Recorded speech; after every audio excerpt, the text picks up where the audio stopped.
Hello and welcome to A Tippling Philosopher with myself, Jonathan M.S. Pierce. I am super excited about life in general, but about the channel at the moment. This is a party, an Ask Me Anything party, and it is an 8,942 subscriber party, which is fantastic. As we all know, numbers are arbitrary, and what's 9,000 or 8,000 or whatever between friends. So here it is. Here's a party. Here I am. I've got at least one channel member, who's on as a guest, and I'll introduce him in a second, or let him introduce himself. But hopefully, a few members will pop in during this show. And I'm going to be talking, just to let you know, this is about philosophy of religion, and philosophy in general. And and welcome to my good friend Derek. Derek, who has just been out, and in fact, Derek, if he wants to come, and he's perfectly welcome as well, who's just been out in the Middle East as well. So it'd be super fascinating to speak to him. But yeah, so I'm really excited that my channel is doing pretty well at the moment, although that's largely on the back of the Ukraine war videos that I've been doing. And I have to say that I'm not going to be talking about the Ukraine war tonight. So if you're here to listen to me talk about that, you're going to be sorely disappointed. However, I'm going to be talking about pretty much anything else in this sphere of religion and philosophy of religion. Just trying to send my friend Derek a link. So I'm going to introduce you to Mitch Mazarol, who is a channel member, and just see if he's got anything to say about his experiences with religion throughout his life. But he's been a long time member of the channel, and I'd just like to welcome him to the channel. Mitch, thank you so much for popping by. Yeah, my pleasure to be here.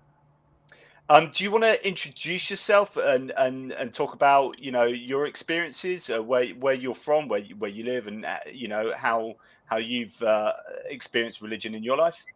Sure. I think best place to start is grew up Roman Catholic. My father's side of the family was Roman Catholic, Acadian French, based in originating out of New Brunswick. So they were like original French colonial folk, and they retained their Roman Catholic faith right through to up until today. The family is still sort of like exists out there. Um, and My mother's side was Protestant, and when my parents married, my mother converted to Catholic, the Catholic faith, and I grew up in that. But early on, I think probably in my very early teens, just started to completely doubt the legitimacy of the product I was being sold. And Can I? That's a really interesting point that you. Sorry, I'm interrupting you already, Mitch. But I find that a really interesting thing, and it's not uncommon that people enter into a relationship with someone else, and they're like, right, like I love you, you love me, this is all beautiful and brilliant, but you've got a different faith to me, and so one of us is going to have to compromise here because we can't kind of meet in the middle. There's no like. uh, Usually, there's no faith that covers both those bases. So one of us is going to have to deconvert and convert to the other's religion. And so there's this scenario where someone converts to a religion purely on practical sort yeah, of relationship means, and not anything to do with like a rational assent to those to what that religion means and what it's saying. yeah, I think you could assign it to something like a just a pragmatic choice. This is just going to make things go easier, and therefore, this is how we'll roll. And my parents were married early in the early 1960s, and I think that there was still a lot of like societal norms like that were pressuring people to just like pick a team, and I believe that that's just how it was done. Like the wife would take the husband's faith, and I believe that that might be true to one degree or other these days. But I think that um, when you have someone from a religious family, also marrying someone else from a religious family, there's something has to give. And I think in those days, at least, the male family's religion was the one that became the new family's religion. Right. Okay. So that's an. So you, sorry, I was just sort of half typing something to someone else there. Are you saying that the male sort of wins out that you know I think at that time, interesting? it's the early '60s. I think society was still fairly patriarchal, and I think that was just this is my take on it. I mean, I'm not an expert, but Yeah. uh, Yeah. yes, but I Interesting. think that's how it generally went. And so when you were a youngster, were you religious yourself? Did you assent to these kind of ideas, or is it just something that you were brought up in, and therefore it's just part of who you were, as a kind of like the baggage that you're laden with? Yeah, I think to a degree that's true. I mean, I was an altar boy, so I was Right. totally in there at a young age. All the Catholic school rituals, um, were part of my life. And then around, I guess after grade 7, uh, I was still in the Catholic school system, but uh, I was doing pretty good at art, and my mother was a school board uh, executive, um, and she saw that there was probably better art courses or curriculum available in the public system in the small city that I grew up in, and so I transferred out to the public system, whereas my younger sister and older brother stayed in the separate system. Did Uh, did that? Do you think that did that give you a very different experience to your siblings? I mean, did they end up in a different place because of that?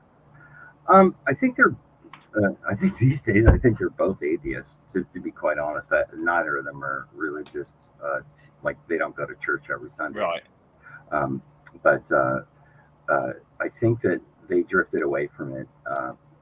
But they were, in the Catholic school system, and then that's, I don't think that like religion was something that was gonna, or their lack of belief in it was something that was gonna make them jump ship out of a school system themselves. They didn't really have um, no pressure really to stay in it from my mother or father, but um, they uh, they definitely these days don't. They're not practicing Catholics. So what is it with you, and when did you start, like, starting to feel it wasn't the thing for you, start having your doubts? What's the first thing that sowed those seeds of doubt? Well, when you're in the Catholic education system, obviously you're going to have like religion classes, and Funnily enough, I've taught in the Catholic education system in the UK, but there you go. Carry on. yeah, and I think that the one thing that would stand out, or at least to me, at least I think I remember being primarily the thing that got me sort of like being skeptical was just the claims of miracles and how they sort of flew in the face of logic, even early on. Walking on water. I was in the swim club when I was a kid, and it's like, well, faith in God and being able to walk on water. Well, I tested that, hundreds of times. It didn't work out. But the thing is, I guess, like, the Christian would say back to you, yeah, but you're not God, so of course you can't walk on water. Well, tell that to Jesus's boatmates, right? And you know, apparently it works if you had faith. And like those are the things when I was early on, and then just rising from the dead, obviously things Mm. like that. I was just going, yeah, I don't know about this, and that was sort of like that's always stuck with me. I would say just the I physical claims. and I guess when you're younger as well, you don't quite have a grip. So, but I've written before about how Noah's Ark is, or the Noah's flood story in the Ark is a completely insane story. When you Oh, when you look at it as an adult, right, and you're saying, right, all these claims, and koalas have to come from there, and penguins from there, and polar bears from there, and like stick insects from there, and they've all got to come across the world and get it, and there's not enough water in the world. And like, you can bring all of these rational ideas and arguments to the table and say, right, this is a ridiculous story. But when you're a child, you haven't learned yet what it means to have a plausible story and an implausible story, and you're surrounded by kind of uh, interesting fantasy stories, from like Lord of the Rings to Iron Man to all of these kind of things flying at you, and you are hit with the Noah's Ark story as a child, and all of these adults who are people in authority effectively are telling you that this is a true story. You've got songs about it, you've got cartoons about it, you've got books about it, and the Bible says it. And so therefore you're like, well, yeah, of course it's true. Whereas, if you hadn't had any of that and then you lived for 25 years and then heard about the story, you'd be like, oh, that's obviously nonsense. And this idea that when you're fed these stories as a youngster, they bypass that veto system because you haven't developed that veto system yet. So when you tell me a story about how I was starting to doubt these things already, I'm pretty impressed by that, because it shows that you had a skeptical mind even at a young age. Yeah, I think that's true. I just, I just found a lot of what was, being claimed was implausible, and love to be proven wrong whenever, if people are able to do that. But you know, there was, there was really wasn't a lot of responses other than just hand waving away, and it's like, well, not convincing, and that's sort of where I'm at with, to this day. It's just like, um, you know, uh, there's that Hitchens quote, uh, you know, assertions without evidence can be dismissed without evidence, and Yeah, like, the Hitchens razor. Yeah. yeah, and it's like, I obviously I didn't, know that when I was a youth, but I mean, there was like, yeah, if you couldn't really back it up, I didn't see why I would have to take it that seriously, you know, and There's an intuitive power, or about the extraordinary claims require extraordinary evidence, and I think we kind of learn that fairly quickly when one of your mates comes along and says something completely preposterous that they got up to at the weekend. You're like, no, you didn't. Like, that's just a load of bollocks, and I know that because your claims are completely unrealistic, and they would require you to give me a load of evidence for me to justify believing that. I mean, you don't say it in those words, but even as a youngster, you kind of learn that fairly quickly, and actually, that's the basis of critical analysis of things like, all the holy books, or any kind of miracle claim, particularly in the world, which is that's the least likely. Like, believing that is incredibly risky because it's highly improbable that's actually true, and so therefore you need to provide me with a shed load of evidence, and you haven't, so I don't believe it. yeah, and and if you, not to single out the Muslim faith, but I mean, it's like, they'll go so far as to say it's so well written, it has to be true, and it's like, well, really, that's, I would, categorize that as also hand waving. It's just like, yeah, look over here, and not at the substance of your question, and for me, it's like, to this day, like, I'm just amazed at, um, listening to apologetics, and how at root, a lot of times there's just, it's everything but addressing the real questions, and it's to me, it's fascinating that people can, proceed through life with that being just okay. So, I mean, are you saying that you rejected your early faith fairly early on in your life then? I'd say, I was unconvinced when I was, like, not fully convinced when I was in grade six. That I Right. recall, uh, uh, but I would say, like, by the time I was probably in grade nine, and in our education system, you graduate when you're out of grade 12 here in North America, and yeah, I'd say probably by grade nine, I was fully convinced it was just. So what age is grade 9? So I would have been 15, I think. So you Right. graduate, yeah, grade nine, yeah, 15, 16, something, yeah. So grade nine-ish.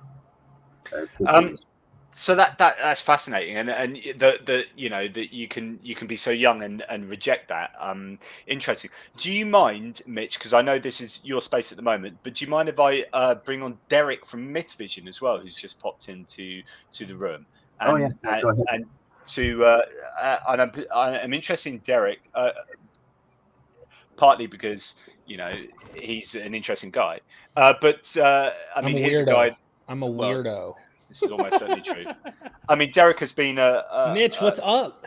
Yeah. Hi, Derek. Yeah. No, I've been a member of Derek's channel or I guess a subscriber and a supporter for quite a while. I know Mitch by heart at this point. Like if I see his name, I know. I'm like, oh, Mitch.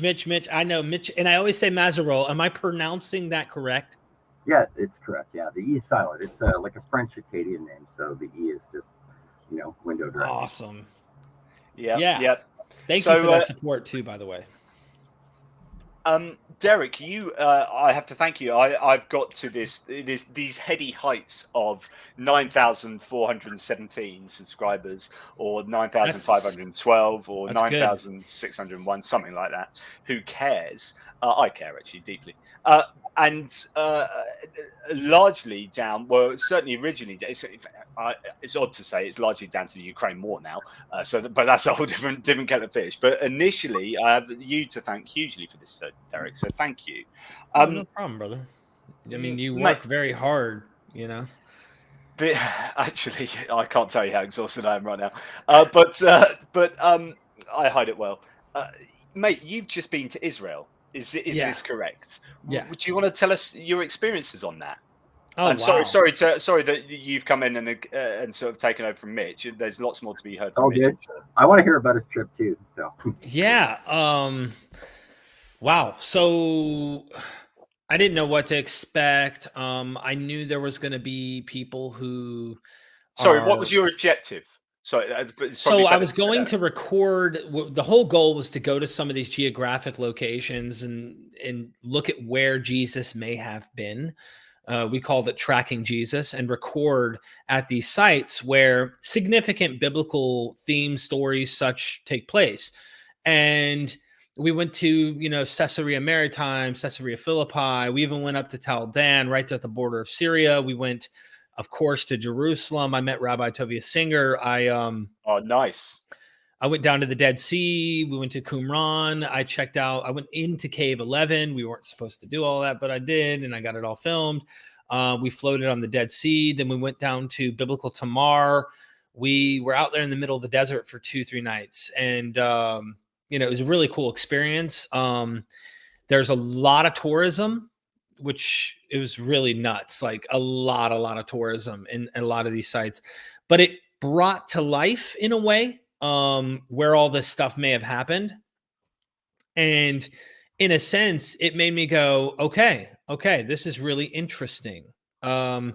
Jesus might have been here and said some things in this location. This may have been an important spot. Whether he really did go to these spots and actually did say some of these things, who knows? But when you go to some of these spots, like one of the spots we went to at Caesarea Philippi, there's the Temple of Pan, and there's a portal. It was really like a cave that has like water that comes up and down from a spring inside. And this is a portal into Hades. And it's like a well-known mythological geographical location where people could go into or enter into Hades, into the underworld, in this right there. I got it all on film, right? And the Temple of Pan was there. This is where Tiberius Caesar and Caesar Augustus, like mainly Caesar Augustus, was here. And this is where Herod the Great built a temple for him. And when you go there and you see where the foundations for these temples were, and how this right here, the portal into Hades was right here, how there was a temple to Herod, all of this. And then you read the gospel where it says, and Jesus was at Caesarea Philippi. And then he turns to his disciples and says, who do men say that I am? And then they say, some say John the Baptist, some say Elijah. And then Paul or Peter, gets the real revelation from the Father in heaven, as Jesus likes to equate it, and says, you are the Son of the living God. When you go to this spot, what really brought it to life for me, and if you've never been there, then you can't quite see how this might be more interesting than what we're just reading in a gospel. Jesus is standing where many other sons of gods were. It is competitions for sons of God right here. I mean, like, there is the emperor himself. So you saying that this is because there's a lot of this that goes on in the nativity accounts, particularly. So just because, as you well know, I spam my books all the time. So the nativity a critical examination, which we still need to talk about, Derek. Yes. Nativity a critical examination. So there's a lot of having Jesus compete with other rulers, Caesar Augustus, and right. to have a birth that's on the par of all these other great people and mythological characters, because he has to, because if he's going to be like this, you know, number one dude, then he has to have a birth that equates with that Well, pedigree. it's not just the birth thing, right? Which is important. It's like, sure, because obviously this is the portents of his birth make it clear he's competing. Looking at Suetonius, you can go, whoa, Suetonius is making Caesar Augustus. Like, the dude has a Matthew style birth narrative, right? And this is about Caesar Augustus. Might even be better. I think that Suetonius made Caesar Augustus' birth narrative better than the Gospels' birth narratives for Jesus. But anyway, they're way more complex. But what really, just to give you an example of that analogy, is that there may have really been a Jewish guy, and this is what really does it for me, is I think there was probably a guy who is living in a world of sons of God, or sons, many sons, plural, who are claiming to be sons of God. And as John Dominic Crossan said when he debated a Muslim once, he said, if Muhammad existed in the first century and he was not saying, hey, dude, I'm in the sons of God, game, he'd have been a nobody. John Dominic Crossan said you would have never gotten off the ground. Islam would never be a thing. No one gave a crap about it. But because it happened, when it happened, where it happened, and there's been this long-standing debate that God died on the cross and all this stuff. Like, it was perfect time to get hyper monotheism on the scene, and the perfect time for Islam to really come in and rise. But sons of God was the competition. So here's this Jew in Caesarea Philippi, up here in kind of Galilee area, and he's standing in a location where other sons of gods who are real rulers, who have real power in the world, and he's saying, who do men say that I am, whether this is historical or not. The symbolic understanding here, if you just want to grant at least the story, is here's Jesus competing. He's a nobody, but he's saying, like, look, I am, this. The Father's revealed it to you, Peter, that I'm the Son of God, the Son of the living God. And next thing you know, there's a hill. If you were there, you'll see this mountain, literally a few huge mountains nearby. And Dr. Tabor thinks that one of these hills, traditionally speaking, may have been one of these high mountains that Jesus could have took some of his disciples on. I obviously am very cautious about what is and what isn't, but were they on many of these hills? There's tons of hills in the area. And this is where, you get this theme of the transfiguration scenes and things like that. And I see the Mediterranean world and the Jewish world, like, it isn't, we are so confused when we're looking at Judaism and thinking about like rabbis and when we think of Judaism post 70, I don't think we really realize how Hellenized these Jews really were. They were playing in paganism. They were playing in the world of sons of God and multi-gods. I mean, the ground, the mosaics in Sepphoris, which was right near Nazareth. I went there. There are centaurs. There are multiple deities, and it's a Jewish home. And I'm going, what? Hold on, dude. This is a pagan neighborhood, right? And James Tabor dug there. He's like, no. In fact, we're about to enter into the synagogue. We go into the synagogue. Guess what I see? Dionysus.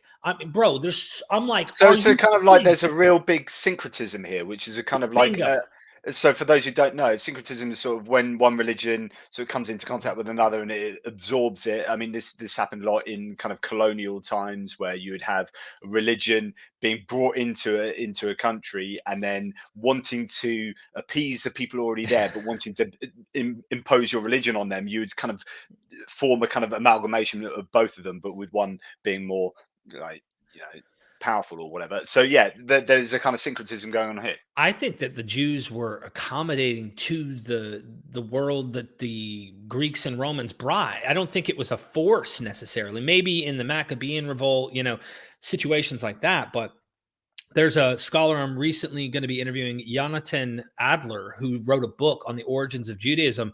And he is saying, using archaeology, he's flipping the whole damn thing on its head. He thinks when we talk about Judaism, like this distinct, really, we're going to obey these laws and what's written in this stuff, there may have been an existing very small group of elites who thought some of these laws that are written in the Hebrew Bible, they may have practiced, very, very few. But 90%, 95% of people didn't do any of that. So what supports that are the elephantine papyrus, Right. the letters. So you get these letters that were sent from were they sent from out the elephantine letters? Are they the ones sent from Egypt down in, Egypt, weren't yeah, they, in the outposts in Egypt? But they're talking about kind of Jewish practices that were so distant from what we understand as Jewish practices that it makes you think actually what we understand as Jewish practices today were nothing like what the exactly. actual Jews were doing, and that they they'd have completely different rituals or didn't really adhere to this and that, and it was a bit kind of loose, Right. really, to some extent. It's just one more thing and I'll shut up, is that, like, how many of you know about a place called Sepphoris? Only in passing. Right. Nobody really gives a crap, right? This was a massive city. I mean, this was a very important city. I was there. And if you're standing there, you can see where Nazareth, this little hamlet, little redneck town down the street. I'll call it a redneck town because it's the hillbillies over there. Jesus was one of these hillbillies on the side of the, nobody. He wasn't in the city. He was just nobody on the side. And we don't know about Sepphoris because Nazareth swallowed it. And what I mean by that is, because the Jesus narrative and Jesus comes from Nazareth, this massive city, which was actually important. It's like New York City, and then you find out that there's this little tiny little something something next to it somewhere. And next thing you know, because a famous person or because everybody admonishes this Jesus guy, New York City becomes nothing, but it was a major, major place. And next thing you know, this little Nazareth swallows it up. I think the same thing happens in many ways with Judaism when we have the New Testament, because it's so well known in the literature, so it's copied, it's prevalent, people are pushing their Jesus and their Christianity and stuff, that what we think of Judaism is what we're seeing the debates that happen within the Gospels or what we see in rabbinic literature that's post 70. The problem is, this scholar I was talking about, Adler, Jonathan Adler, he describes that really Judaism is birthed around the time of the Maccabees onward. So And that what these time is that debates are happening then. for people watching this? What the time of the 160s Maccabees BC. intertestamental period, yeah. Yeah, intertestamental 160 BC. And that, like, he's using archaeology to prove this. But at the end of the day, you're sitting there thinking to yourself, okay, hold on. We think that it was just common tradition to have these, Jewish rabbis debating, like we see in the Gospels. Jesus is debating rabbis, or if you see Hillel debating, what's the other rabbi? One's strict, one's not. Hillel is not strict. You get Gamaliel. the point. Gamaliel. No. It was Shimael or something like that. It's some other name. But they're like, we think that is common Israel or Jewish practice. And that's probably a very recent thing. His book says that Judaism is like a younger cousin of Greek and Roman religion and society. Yeah. So, Which is really interesting. Yeah. Lots more to talk about there, Derek.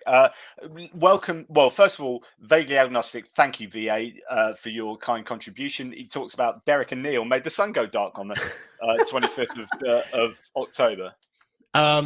You don't know about this, but I went down in the Jordan River. So we did a lot of traveling. We went down to one of the many locations where Jesus got baptized by John the Baptist, of course.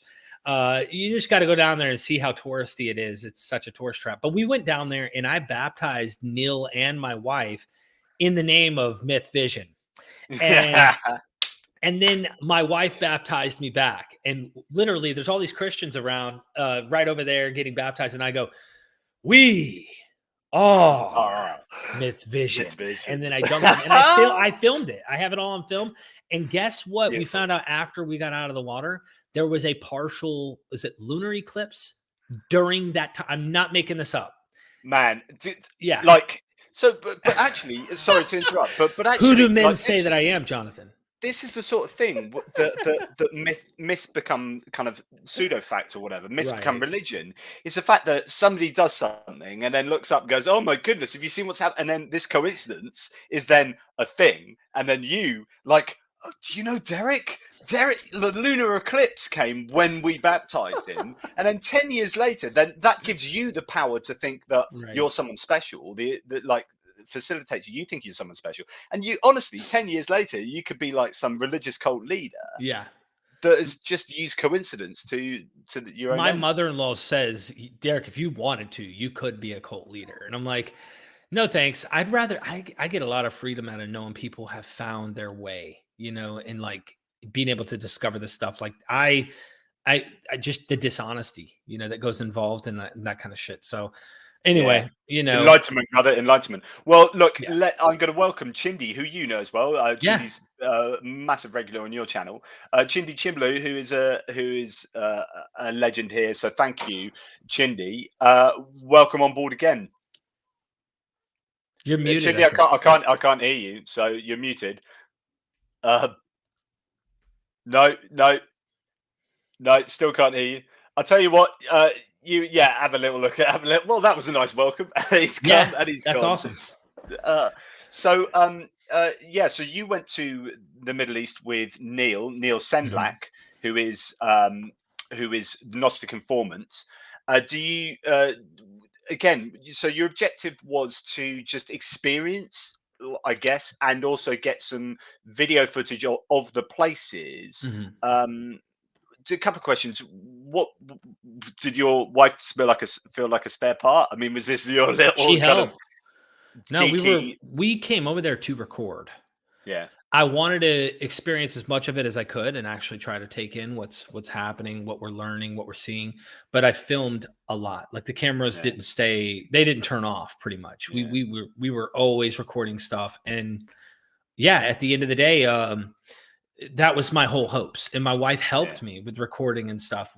It turned into a very, very difficult task. We walked over 70 miles in 9 days. And it was just like constant going, especially if you don't walk every day. If you're not walking 7 or 8 miles a day, like then you go and do that, that'll kick your butt. And I'm carrying book bags and stuff too. So I don't always agree with Jose Albertol. He is on comes to my Ukraine war aspect, but he's saying incredible all this time talking about religion and still not mention the one true God, the flying spaghetti monster. Amen. Absolutely, this is true and well said. Right. Chindi, can we hear you? Can you hear me now?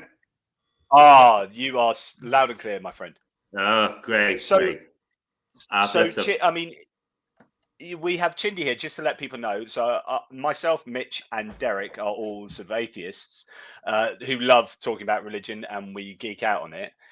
Hence this. So if you're watching this going, I don't really know what these guys believe. They've been talking a lot about Jesus and like these places in Israel, and they're even going there. What do they actually believe? No, we're just really weird atheists. But Chindi is not. Chindi is a liberal Christian, and we had him on. I've had him on here before. Really interesting chat, and has great stuff to say always on the channel. So that's just to give the context to everyone else. Chindi is.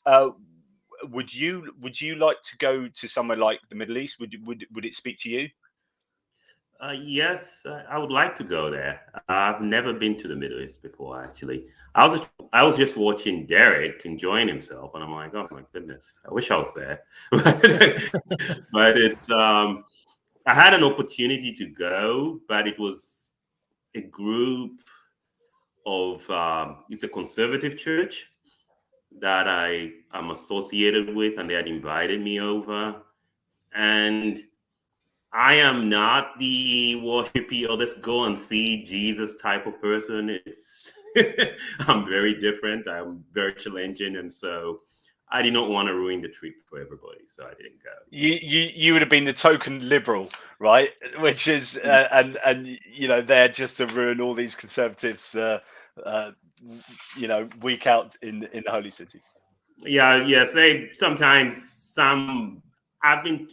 one I go to right now, they are okay with me, but some Bible studies I've gone to, people have gotten mad with me because it's, are you really a Christian?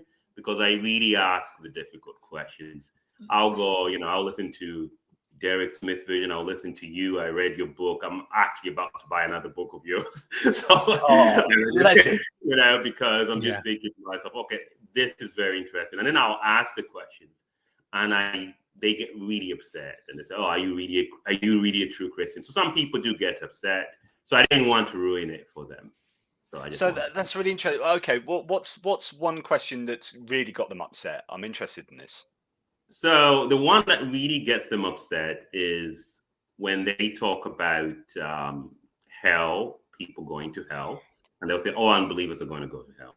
And I say, "Okay, so if all unbelievers are going to go to hell, then human rights is out of the window, right? No freedom of religion. It's just you do whatever you want. You know, God does whatever He wants. It's above morality. Is that correct?" And they'll be like, "No, it's not like that." And I say, "But does it mean that human rights is out of the window? Does it mean that freedom of religion no longer exists? Is God going to eliminate freedom of religion? Because there are people who worship different faiths, or people who don't worship anything. A lot of conservative Christians talk about freedom of religion. So I'd like to know, is that just a temporary thing? And at some point, God is going to eliminate it. So they got mad. Yeah, I guess God likes just sitting, watching things from above, saying, "Yeah, you can, guys, you're free to believe what you want, but I'm just going to let you know, if you believe the wrong thing, you're going to go to hell eternally." But you're free. I mean, yeah, that's kind of absurd, isn't it? Like, wouldn't you think they'd be like, "No, you shouldn't be free to believe whatever you want. You should be believing in ours because we're trying to keep you from going to hell." And so, wouldn't they be against what you're talking about, freedom of religion here? Because why would you want to give people choices? And you kind of wonder if Islam is picked up some of those tricks and said, like, we're not really fans of freedom of religion because we really don't want you to go to hell. And so it's really wrong of you to be practicing. In some cases, fundamentalist Muslims aren't fans of people being able to believe whatever they want. Yeah. And I imagine fundamentalist Christians. I gave an example of my mom. I said, my mom is deceased now. And my mom was a Christian. If my mom found out my brother was going to hell and it was Judgment Day, my mom would say, "You know what, God, send me to hell instead of my brother." She loves my brother that much. My brother is not a Christian, of course, but she loves my brother that much. So, unless she's a doppelganger of my mom, if she's the mom I know, if I was going to hell, if any of her kids, anybody in the family was going to hell, she would rather go to hell too. Or she would rather say, "Hey, can you, God, send him to heaven and replace me?" That's just my personal view. So I talk about that a lot. I say, okay, so the way it's going to work, then heaven is going to be really miserable. So I use some of Jonathan's argument. Heaven has to be miserable if people are going to have their loved ones, their own kids, their own grandkids go to hell. Either that, or these people are going to, their memory is going to be eliminated. So that's not them, that's somebody else, and that's how I see it. So yeah, I mean, that kind of like idea that I was just talking about before, I used an example of this in my book on free will, actually, which is like, people say, "Oh, you're free, like freedom of religion, you're free to believe what you want." It's like, "Oh no, you're free to do that, but if you do that, you are going to go to prison forever. Like, or if you do that, we're going to shoot you. You're free not to pay tax, but if you don't pay tax, we'll shoot you in the head." It's like, yeah, does that mean I'm really free to do that? Like, yeah, I'm kind of free to do that, but and I think it's got a certain name, that thing. I can't remember what it's called, something's razor or something, but it is, yeah, particularly. I'm interested, Mitch. Your experience, or not your experience of hell, but your experience of the concept of hell. Was this something that? How did you find that as a child growing up in the Catholic environment? Is particularly sort of big on that kind of thing. I gotta say, I'm mid 50s now, so when I sort of disposed of embrace of religion, it was pretty early on. But I think the concept of hell for me was just um, it's pretty similar to what we're discussing, like with the eternal conscious torments. It's like once you're in, you're there, and you're not, And so that's the carrot and the stick analogy. That when you're growing up, it's like stay on the right path, or you're going to basically you doomed yourself to jail forever. And it's I look back at it now and I'm just going well. I find the concept ridiculous at this point because, if you embrace any of the classical theism, tenets where it's like, God is omnipotent, benevolent, like, how could he even have hell, exist, or how would he even be justified in creating it? given those qualities. So, like, maybe you can just ask me a different way, and maybe. Well, no, I do, because I find it, like recently, the last, I don't know, bunch of people I've spoken to on this channel, like all of them have said that hell is the big issue that they had, like in played the biggest part in their deconversion, and that hell is the biggest issue they have in terms of the horribleness of their religious belief or their previous religious belief. It seems like it is such a problematic idea for anyone who thinks at least vaguely critical about their religion. Yet for some people, they love the idea of hell because it gives them that sense of ultimate justice that therefore, and going back to what Derek was saying about the Hellenized landscape of historical, I don't know what you call it, Judea, Syria, Palestine, Middle East, whatever. Yeah. But that time period is where you started seeing this develop, as the Hellenized Jews were oppressing the other Jews in the Seleucid Empire at the time, and these other Jews, these kind of more Orthodox Jews or whatever, you were going, hang on, how come we're the chosen ones, but how come our life is crap, and these guys are giving us hell, and how come their life they're all right? Because these sort of things were supposed to be sorted out in life. They didn't really have an afterlife belief. And you started seeing the development of the afterlife from this period onwards as they looked at the Greeks or the Hellenized Jews and say, right, there's an idea of the Elysian fields. There's the idea of like Hades and Tartarus. Okay, that makes a bit of sense. Now we've got a just world because all the crap that goes on in this life can get sorted in the afterlife. Yeah, I just going back to Chindy's point that I think is worth highlighting, and Jonathan, you do so well in every episode we do together, is Chindy's mother like willing and praying that if her child is going to go there, that she be thrown in instead. And what I think happened for me at some point along the way, I don't know, it was on a December the 13th at 5 p.m. No telling when this happened. It was when I realized, while I was saying, I love some of these people that I thought weren't probably going to go to heaven. And I realized, am I better, or do I have a better heart? Do I have more love for them than God? And that's when the cognitive dissonance started to go away from me, because I was like, hold on. I am like ultimately defending this concept, this thing, this being that we're saying is God. And yet, like, I myself love. And if God is love, and that's like the very essence of it. Yeah. I love them so more often than God. Told that God is infinite love, right?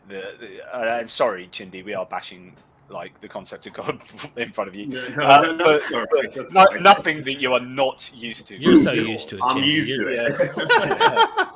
it. But it's this idea. I love that, Derek. I think it's really interesting. The fact that I, as this mere human being, appear to have more love than God, who is infinite love. Right, and this person who I adore, who's a decent human, who's acted decently towards me and is decent to their other fellow humans, you are going to sentence them to eternal conscious torment. Like, how does that work? And of course, it doesn't work, and you are exhibiting more love than God, and of course, that's bonkers. But someone like Chindy will recognize that and go, which is why I'm some kind of Christian universalist. And if I was a Christian, I would definitely have to be one of them. Absolutely. There's no way at this point I could reconcile my previous ideas, but I love the way you were going with that, Jonathan, because once that set in, I was open-minded to different things that I wasn't originally. It's like when we get to the source, which I'm still tapping into. In fact, many academics, this is why I'm a weird atheist. It's because I'm going to use a bad analogy, but it's an analogy, right? It's all you can do sometimes. Imagine someone has abused you, all right? Whether it is sexually, physically, whatever it might be, okay? And you just don't understand why. You didn't even know you might have been being abused. You thought they loved you. I thought I had this great, healthy relationship with what I thought, was God. And at the end of the day, I end up deconverting. I realize, hold on, what is this phenomena? I want to know what this was. I want to understand why this had a grip on me. Why did I believe this so deeply? And I start exploring it. And even as an atheist today, I still dive in and go, wow, experts are starting to come around and realizing, like, hold on, Judaism might be far younger than we once posited. 7th, 8th century, 9th century BC. Try during the Maccabees. Not saying there isn't stuff earlier, all the way back in the Babylonian times and Persian times, but a very minute elite. Not Jews in general are starting to practice these things.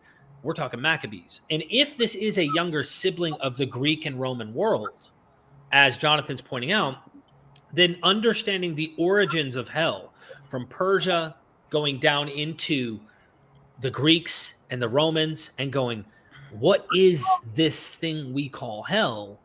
It's a mythological trope that's coming in from their older siblings, the Greek world, the Persian world, and things like that. Why did I believe that was literally true? And it's like a creedal doctrine of Orthodox Christianity that they're like, you gotta believe this, or what's the point if not? But that's like, for me, one of the big indicators that just the whole thing is incoherent. By thing, I mean like Bible and biblical Christianity is incoherent. Is the idea that the afterlife didn't exist in the Old Testament? It was like if you go and speak to the average Christian now, right? Chindi notwithstanding, like that believes in heaven and hell, they would say that is actually the main core aspect of their belief system. Like, really, it's all about heaven and hell. Like, everything I do is to get into heaven and to avoid hell. Like, this is the driving force of my belief system. Okay, but if that's the end game, it's the absolute end game, which is eternity in paradise. You like, this life is nothing. Like, mathematically, it's an infinitesimal fraction, so it's virtually like zero, like nothing to this infinity, eternity in heaven, right? So if that's the end game, then why does it not feature in the entire Old Testament? Why does the Hebrew Bible not mention it at all? Now, for Jews, that's fine, because actually they're not really that bothered. It's not part of their belief system like it is for Christians. Right. And it's not even doctrine. It's not even really, doesn't feature very explicitly in the New Testament, but it's taken on by Christianity. I don't know how that you can take that on, look at the Old Testament and say, well, it's not there in any way, shape or form. This goes back to my William Lane Craig response video where he's like, God loved Craig when I was a young high schooler and I listened to the gospel for the first time. And I knew that God loved Bill Craig, as he says it. He says it so uniquely. He loved me. Well, what was the gospel message? And I tried to get this point across in my video, is that God loves me so much. He doesn't want me to go where he's going to punish me if I don't believe him. And I'm like, this is circular. Like this, if you get sucked into the message, you can get screwed up thinking, It's accept him because he loves me, but he's got a place for me. And that who's the comedian who's like, he's gonna burn you forever and ever and ever and ever, but he loves you. It's like that's George Carlin. Yeah, yeah, George Carlin. Yeah. Indeed. Well, we've just in a clandestine fashion, invited a fifth member to the party. Hey guys. Now, Ricky, what's up? When I heard you were talking about the suffering and stuff like that, I had to jump in right away. So I was glad I got out of what I was doing with family, and now I got. It was what I want to talk about too. So. Well, but this is now officially a party, by the way. Now we've got 5. 4 is not quite a party, but 5 is definitely this. So this is for those who don't know, this is because I've reached 9,246 subscribers. And if you're tuning in, subscribe. Of course, naturally. Like, why wouldn't you?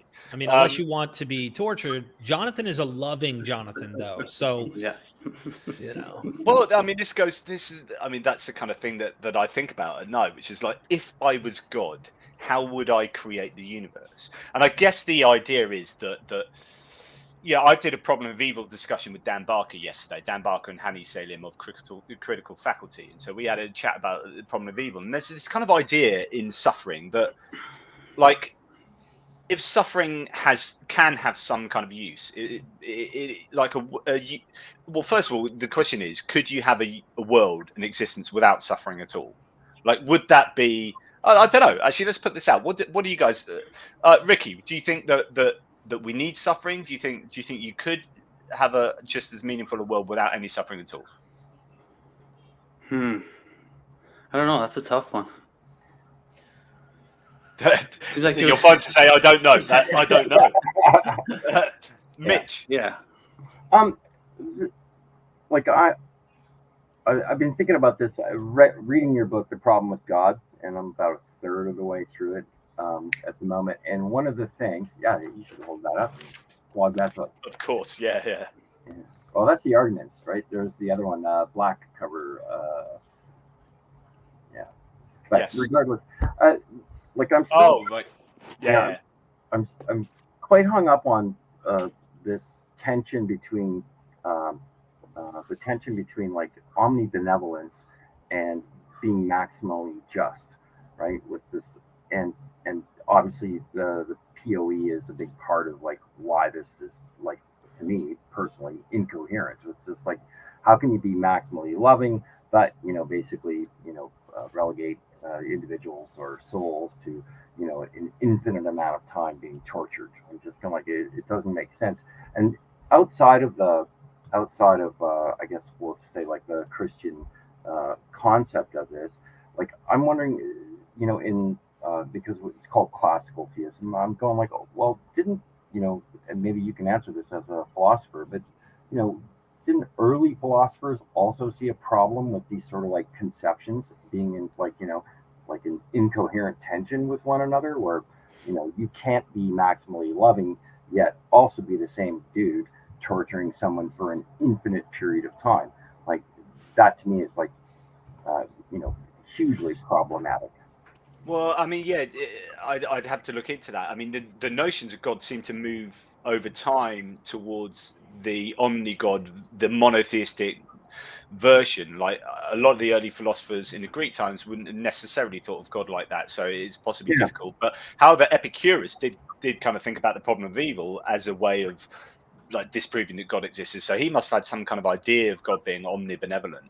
But I some people say that omnibenevolence just makes no sense at all, right? So some of these characteristics, I don't know, if I was a Christian, I'd have to think really long and hard about whether any of these kind of ideas make any sense, really. But there you go. How about you, Derek? Would you think you'd make a world without suffering at all? I mean, obviously, if I was, then yeah, because even in the biblical corpus, and just look at Revelation, right?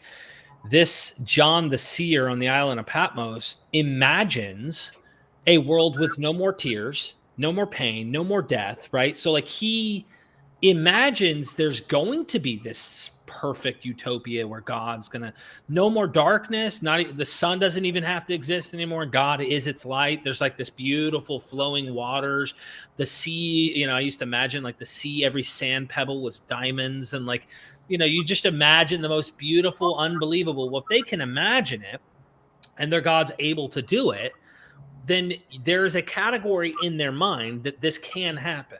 Why isn't it like that from the get is the real question.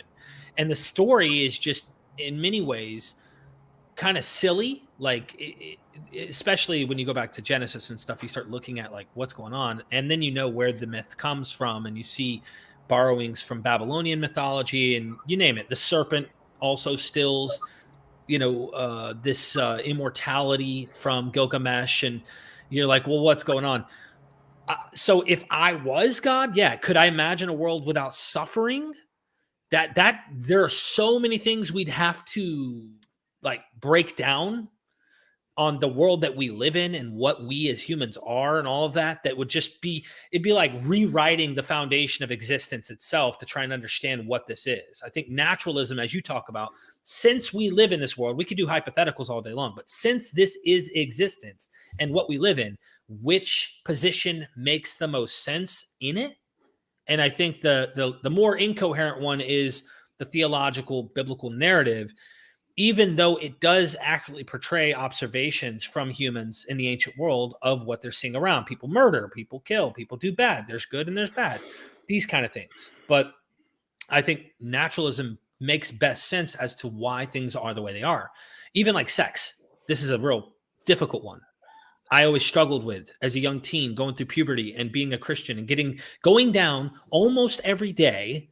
And some days I didn't go down because I was so embarrassed to go down that day because I had watched pornography as a young kid, going through puberty, and getting prayed for, and never noticing these youth leaders. They're also teenagers like me, never getting their hands laid on and prayed over for the spirit of lust and this and that. And I'm thinking, why is it so weird? A natural, normal thing. And you can go into so many of these things and start walking away and go, I'm totally comfortable in my skin today. And just which, of course, you know, you can predict and explain these things better on naturalistic atheism and evolution than, you know, you have to put on loads of add-ons. But I guess so. When you came on, Derek, sorry, I'm going to get to you in a second, Chidi. But when you came on and you started talking about your experiences of going to Israel, and I said, oh, hang on, sorry to interrupt, but what was your objective? What's the point? Because once I understand what the point of you going to there, I can then judge whether that was a good trip, whether, you know, it succeeded and whether it was worth doing and all that kind of stuff. But if I don't understand what your objective is, then it's really difficult for me to kind of judge that trip and evaluate it. So the same applies to God. And I'd say almost the entire problem we have with the whole God concept is that we don't really know what the objective is. Like, why did God create this universe? Like, once I understand why you're doing it, like what you were lacking or what you were desiring or what you really wanted out of us, out of this, like once I understand that, I can then start getting all the, you know, everything in order and being able to evaluate all the data that I see of this universe. But without knowing your intentions, everything else is just like we're stumbling in the dark. And I think, you know, that's why it looks even more incoherent. So I guess my question for you, Chindi, I know I just asked the others about suffering, but for you as a liberal Christian, what do you think God's intention is in creating? Oh, that's a good question.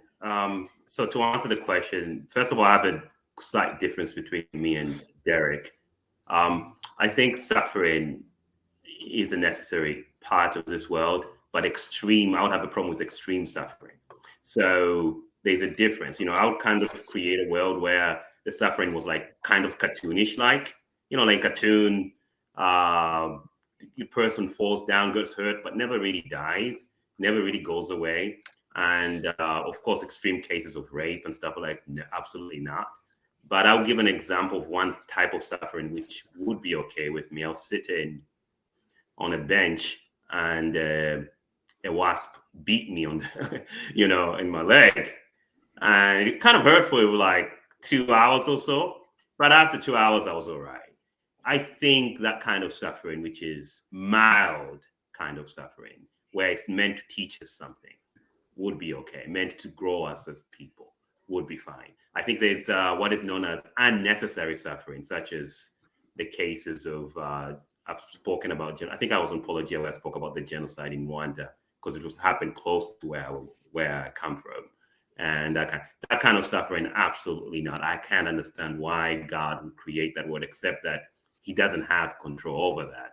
If I was to come to the conclusion that God could have stopped that and didn't stop it, with my problem with the evil God, I think I would not be a Christian anymore.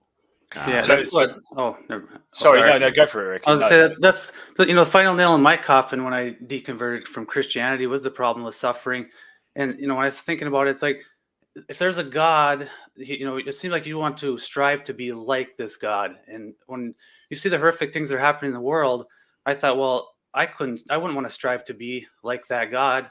And I'm like, well, why is my morality, you know, seem higher than the God? And that I wrestled with that for a long time, but I couldn't get past it. And I thought, if there was a God like that, I couldn't worship him. And that was, like I said, that was the final nail in the coffin on suffering. And you know, I came from a religion where they believe that they're the only ones saved. So you're talking about a fraction of a percent. It's like 0.00025% of the population that would actually be going to heaven. And when I've asked relatives, you know, like, don't you have an issue with that, you know, 99.999% of the world is going to hell in your eyes and that? And I said, if that's really what's going to happen, you should be spending all your time trying to save as many people as you want. And they don't do any missionary work at all. It's all just preaching to the choir. Everything is in-house. And relatives told me, well, no, I couldn't go talk to people about Christianity, because what if I learned something and I lost my Christianity? Then I wouldn't be one of the fraction of the elect, I was like, well, that's And this pretty is selfish. which is a very exactly. So this is exactly how it's selfish, and so often you see that. I mean, I've argued this before that Christians can't get away from acting in their own self-interest. So it's really difficult to evaluate whether they're being truly moral, because sitting on one shoulder is the idea that, well, if I do this, then I'm more likely to get into heaven, and the other shoulder is, if I do this, I'm less likely to go to hell. In other words, their activity is all about their own self-interest, exactly as you described there, Ricky. That's really, and it's really interesting. And one of the answers somebody gave me too is like, well, on the sign of our church it says everyone's welcome, so I mean they're welcome to come. I'm like, well, how many people drive down that dead end street in this world, and how is somebody that's in Brazil ever going to see that sign? I mean, come on, that's not really a welcoming. Everyone's welcome as long as you see the sign, and then who's gonna, it doesn't make any sense. So I guess, that's always, I mean, for me, there is a real difficulty there in any kind of understanding of this digital heaven and hell with the problem of like the accidents of history and geography, where you are born somewhere and at some time where you can't access any of the truth. Then if that's what condemns you to hell, then that's deeply, deeply unfair. But then, of course, I guess the way that Chindi would get around that is say, well, that's because that version of heaven and hell is bunkum, and it's all about universalism. But Chindi was onto something there when he said, well, and where I was going, the reason I was going to ask you all about suffering and could you envisage a universe without suffering, is that most people say, okay, well, suffering, or a lot of people say suffering is kind of useful to a certain extent, but it's where you draw the line. And is that because what Chindi is saying is there's a line over which that kind of suffering seems really unnecessary, and I wouldn't have that in my universe. But anything below that line is acceptable. Of course, that is just completely arbitrary, that line. And where do you draw it, and over what criteria? Would you just go down there? And then you could say, well, maybe there's even more suffering than you can see in this universe now, and God's just drawn the line down where it is. So we've seen everything below that as being kind of like pretty like harsh towards that end, but actually, if you zoom out, there's a load more of even more intense and horrible suffering, but he's actually drawn the line. So our idea of genocide is actually Chindi's wasps thing. Do you know what I mean? I get what you mean. It's a good counter argument to my position. I think we kind of have an idea of what it is. If a person who is suffering has a chance to redeem themselves, to get themselves back to the position where they were at and even grow, then I think that's the kind of suffering that we would say, okay, maybe that's okay. But I think if it's a suffering where it's unnecessary suffering, child-born cancer, I mean, or this blindness. How do you as a liberal Christian like justify that? Or do you just go, I don't know? Yeah, I usually say I don't know, or I say God has to have. God can't be all powerful. That's how I justify it. Yeah, so I had a conversation with a Christian pastor who once was like a typical Christian. He lost his faith for many years and he came back, actually. And he wrote a book. He gave me a box full of them. I hand them out whenever I get a chance to some of my Christian family members and whatnot. And the name of the book is God Can't. Yeah, Thomas Odd. Yes. Yep. And he has this, like, he points out that it's very comforting to many people who go through suffering situations that, like, don't blame God, like God can't. But there was a sense in comfort when I was a Christian that God can and he will. So if God can't, and we're not sure if he's able, can we completely rely? There's a catch-22 in open theism versus determinism and God being in control. God's obviously a monster in the hard determinist sense when we compare evil and look at the things. Unless somehow when we die, we go, damn, this was all an illusion and it wasn't even real to begin with. But then that just kind of like undermines all of our experience and senses and things like that right now. So it's all a joke, which then would be a horrible, play of God, like playing puppet master here. But the open theist side is like, God will do everything he can within his construct of love, but he can't control that these kids who are, you know, dying of cancer, or you name the atrocity, it's outside of God's control. So you can't blame him for the problem of evil, but you also can't depend and be certain and rely on him either. Because then it's like, it's up to me in many so respects. problematic though, because like if God has the power to create everything, including the laws of physics and everything from scratch, is responsible for creating the universe, and then gets to a point where it says, "Oh, I can't quite do that," or like I'm in some way my skills are stunted.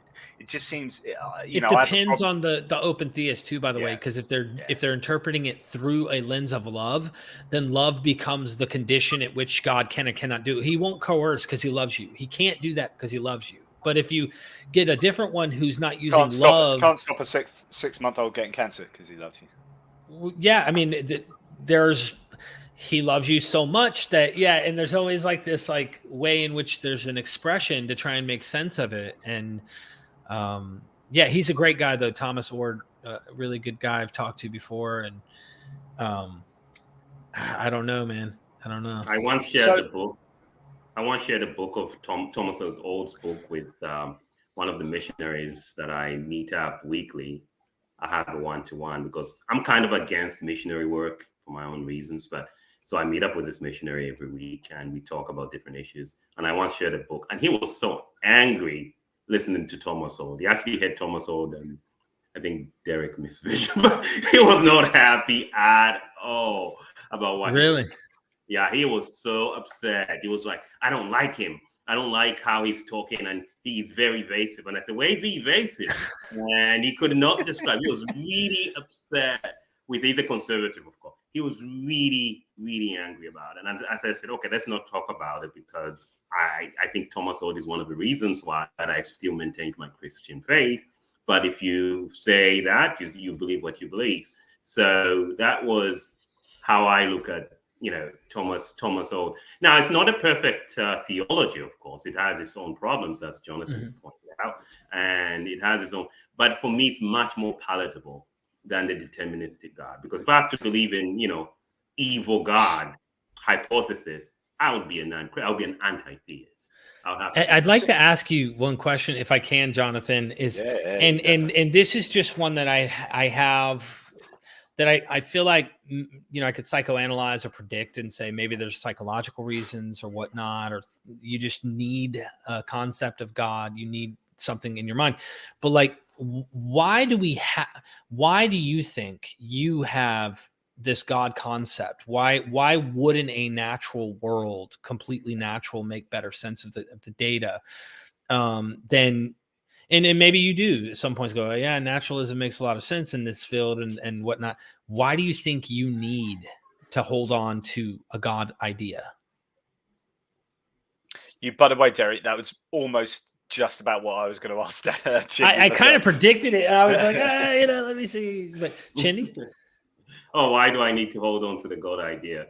I think for me, and I say this, I was on Apologia, and I was asked the same question when I was with Apologia, you know, Apologia, and I said my answer is it could be because of how I was brought up, that I couldn't just get rid of it. That it's really difficult for me to get rid of the idea of God not existing. So for me, it helps me through this life in the present. It helps me in everything that I do. That's how I look at it. That's why I don't get worried about the apologetics of my Christian faith. It's because for me, it's a faith thing. It helps me handle my day-to-day life.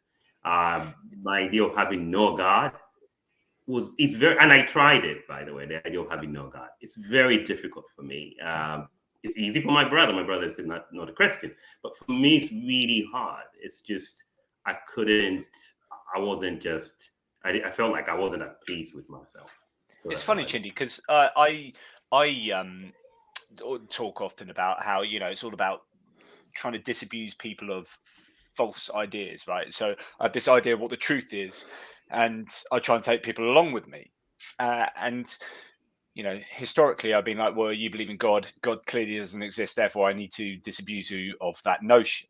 But for someone like you, more recently, I've kind of become a little bit more nuanced, which is that if you are a morally decent human being and your belief system has no moral impact on other people, no negative moral impact on other people, then I don't really care.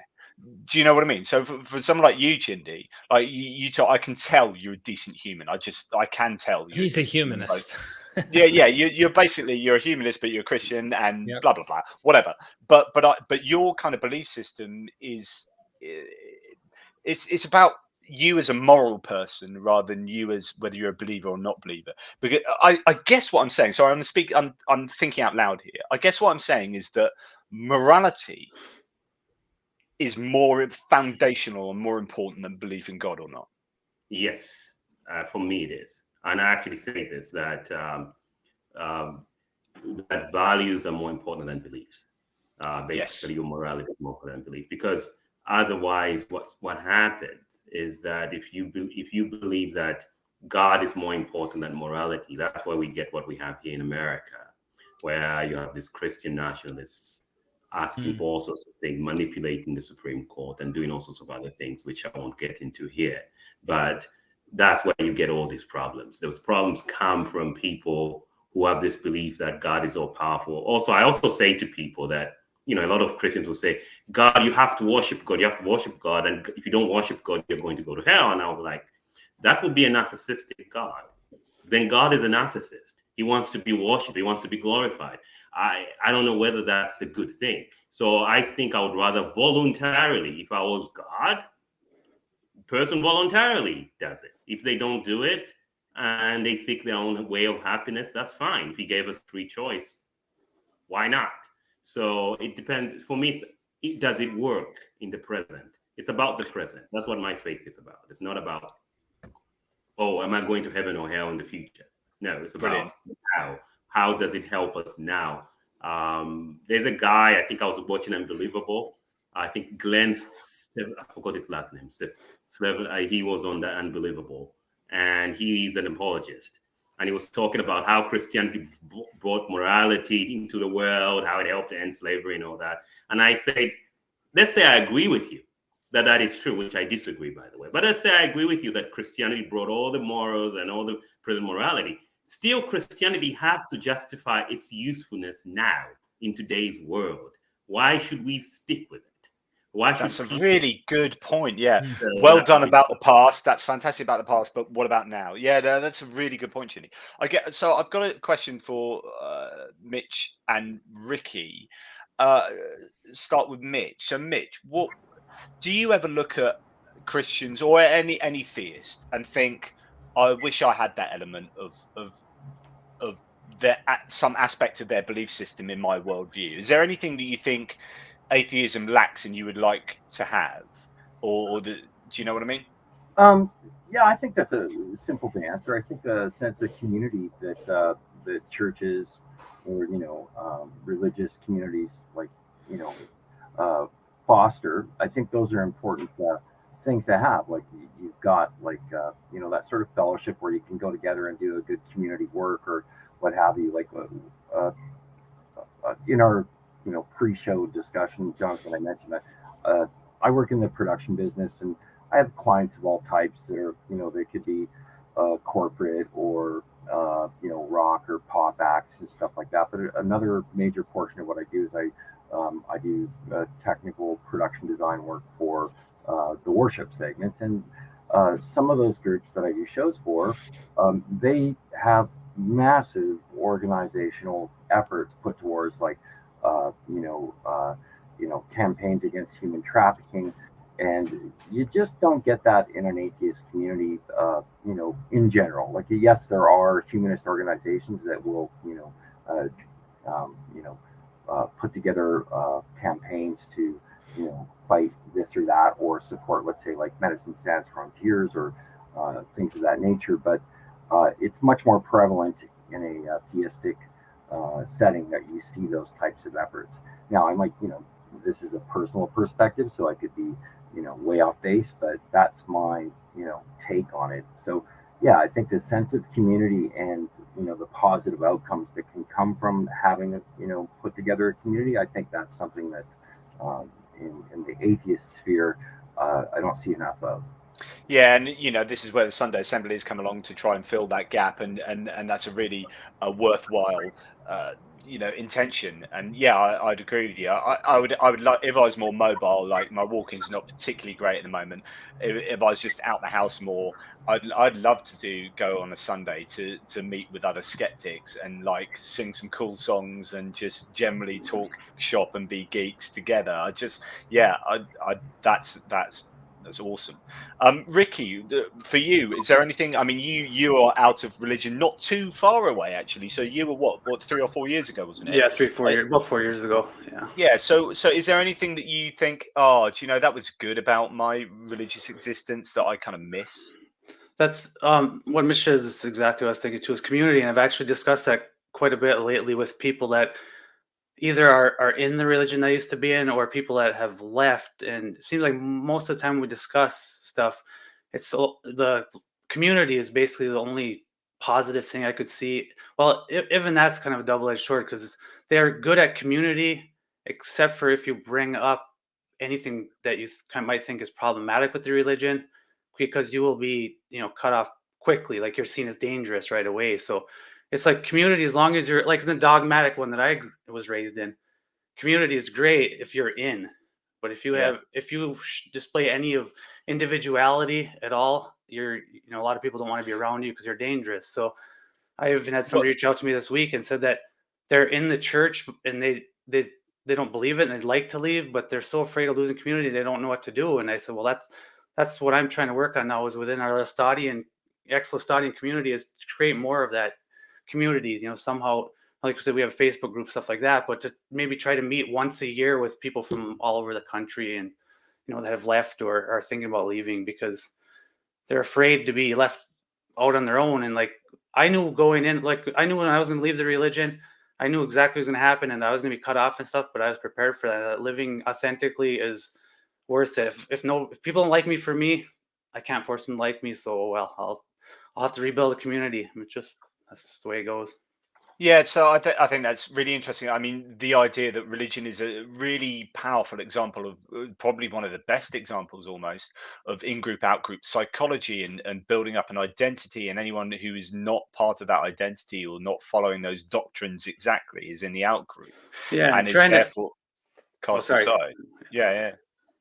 Trying to explain to people too that are still in it, like, discussing with family members too, saying, well, like they'll say, well, you could leave any time. And I said, yeah, but it's not as simple as I just leave. I said, the thing is, like you said, I'm an out group. I said, you're all going to treat me different the rest of my life. Like as they've described me as the elephant in the room, like they're uncomfortable around me. So getting in those situations, it's like, you don't really want to be around because they make you feel so uncomfortable. And it's like, they could say, well, they don't have to be here. They can leave anytime. But it's like, no, there's a big cost that comes with leaving those environments. I mean, you lose everybody. I mean, you're out. So yeah, unless of course you live in the UK and no one gives a shit. That's one question I wanted to ask you too. Like you've talked about that in UK, how it's a lot less stringent than it is in the US and stuff like that. And we have so many dogmatic religions in the US. But like in your lifetime, have you ever had any moments where felt like you were like Christianity was something that you thought like, maybe I want a little of this or that, or different aspects of Christianity that appeal to you? Good question. And by the way, when I say that about the UK, I'm massively generalizing. You can be born and brought up in lots of different sects and religions in the UK where that's clearly not the case. So when I flippantly say things like that, I'm talking about a huge societal generalization. Yeah.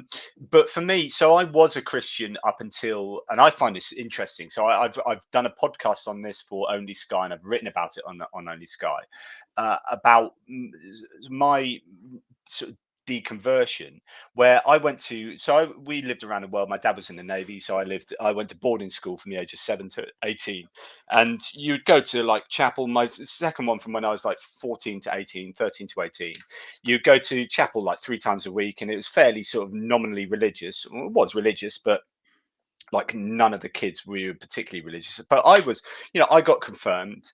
The priest put his hand on my head, and I was fully confirmed, and I'd pray to God at night, and blah blah blah. But when I look back on that Christianity now that I had, it was so utterly incoherent and nothing like proper Christianity. I didn't understand the Holy Trinity. I didn't understand the atonement. I didn't really know much of the Bible that I need to know. And then you get into these discussions of no true Scotsman. Like, was I a Christian if I didn't really understand it? And when I eventually like shelved it relatively early, sort of 17 to 19, 17, 18 really, it was mainly on things like the problem of evil and that kind of, quite emotive stuff that seemed fairly obvious to me. Is like, well, God can't exist because this world sucks for a lot of people. And I remember going backpacking around the world and going to Brunei and seeing like this golden top mosque in Brunei, and then looking to my left and seeing the shanty town on stilts covered in rubbish and pollution and everything, and just thinking, golden top mosque, pollution and suffering and disgust. Like, yeah, this thing doesn't make sense. But so I was a Christian up until I was 17, and I would pray, but I would just be praying for stuff I wanted, and like for some kind of like comfort with God. And it's really interesting looking back on that Christianity there. I don't know that I could even call it Christianity, even though I would have said, yeah, I'm a Christian. And it's like, my theological knowledge now is like just leads me to realize that I just had no clue then. So was I a Christian? Had I died at the age of 17, would I have gone to heaven? I mean, that's an interesting question. I don't know. And there were things I always thought too, like when I was in the church, if somebody's doing well or they're they got a nice home or stuff like that, they'd be like, well, look, I'm doing so well, and isn't God great? And in the back of my mind, I'd always be thinking, well, things are going well for you, but I see so much pain and suffering in the world. I'm like, why is God taking care of you so well? You got this beautiful house, you got all this food, and there's young children that are dying every day from some simple things like diarrhea because they don't have proper drinking water. So like, but if you bring those things up, it makes people uncomfortable really fast. It's like they just want to get hand wavy, and we don't know why God does the things they do, but I'm like, you're blessed, and there's so many people suffering terribly. Skeptical theism does so much work. It's like, God moves in mysterious ways. And anyway, let's talk about how wonderful my life is. Derek, I mean, you were a Christian, and I think you still have family members who are still committed Christians, right? So how are you treated? How do they see you, or extended family members or older friends? How like, if they believe in heaven and hell, do they think you are genuinely going to go to hell, or aren't they really? Are they Christian but not really? Do they kind of like play around with the ideas? You're on mute, Derek, but I'm sure what you're saying was wonderful. I said Hamagaba Shibaba.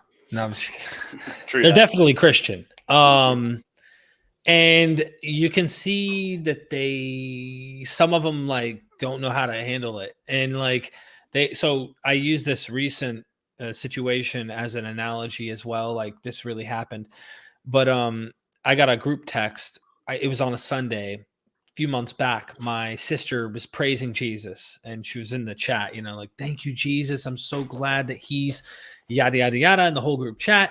Everybody just amen, amen, amen.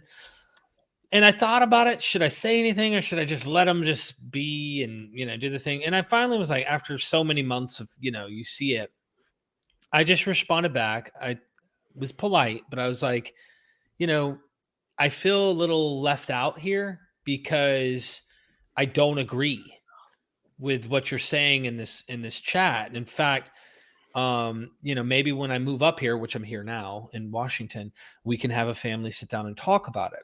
But I said, I feel a little left out that, like, here's this context where the whole family can all get along and agree on this thing. And I just said, I don't agree with the conclusion, which made me feel like, should I just remain quiet and let everyone else say what they want, and then me have to just be quiet? And then I added on it, like, and I'm the one person in this entire family who actually knows what they're talking about with this material. Yeah. And everyone around here is saying things with their tongues, their mouths, but like, they don't actually study and know this stuff. And then we got in like kind of a little discussion, debate, argument one night. My mom's more scared about heaven and hell. She tells me up front, I just want to go to heaven. That's like her number one thing, is I just want to make sure I go to heaven. Derek, you told me when you were a Christian that, Mom, don't worry, you're going to heaven. And if there is a heaven, I know she's going. That is the power. Like straight away there, that's most of the population, isn't it? Like, if you challenge this, it's terror management theory. If you challenge this idea about my religious faith, then you are challenging my ability to go to heaven. I can't handle that. I just can't handle that. And then it gets more. So we're sitting down, my two sisters and my mom, and my sister Amanda goes, "Nah, you're good," because I was like, "I don't believe any of this is true." And she's like, they all looked at each other and they all went, "You know what? One day he'll get it." And I said, "Now pause for 1 second. Honestly, I wouldn't have felt offended if you just thought this, but you just right in front of me literally looked at each other and go, 'One day he'll get it.'" And I said, nothing seems more narcissistic than saying to the guy who's forgotten more about this whole religion than you'll ever know about it. And you're sitting here telling me I'm going to come around the corner. Don't worry, you're going to get it one day. When I'm thinking to myself, will they ever get it? Will they ever see it? Will they ever see that this is man-made? This is human. This is not like divine. And I said, the exact opposite is how I feel. Will they ever see? Will they ever get it? But I only voiced it once they did that. I didn't voice that till they said what they said. It's offensive to me. They know that I know what I'm talking about, and I'm reading this stuff, and it's like, but they don't want to hear anything that I have to say. Is there some sense that they will never get it? Like you said, they'll never get it, and so therefore those conversations are pointless. Do you think? I don't think they're useful. Hey, Angel, there's one of my sisters. Come say hey. No. She's one of them that hopes I come around. Hi. Hey. Hello. Hello, Angel.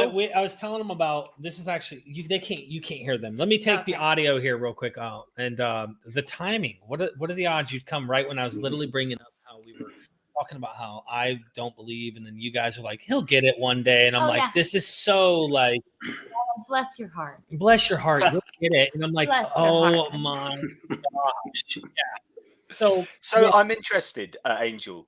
Like, if you don't mind me asking, like, do you genuinely think? So, if you think God is love, right? God is infinite love, and you love your brother, like, and I don't know what your beliefs about heaven and hell are, but do you actually think your brother is going to go to hell for eternity?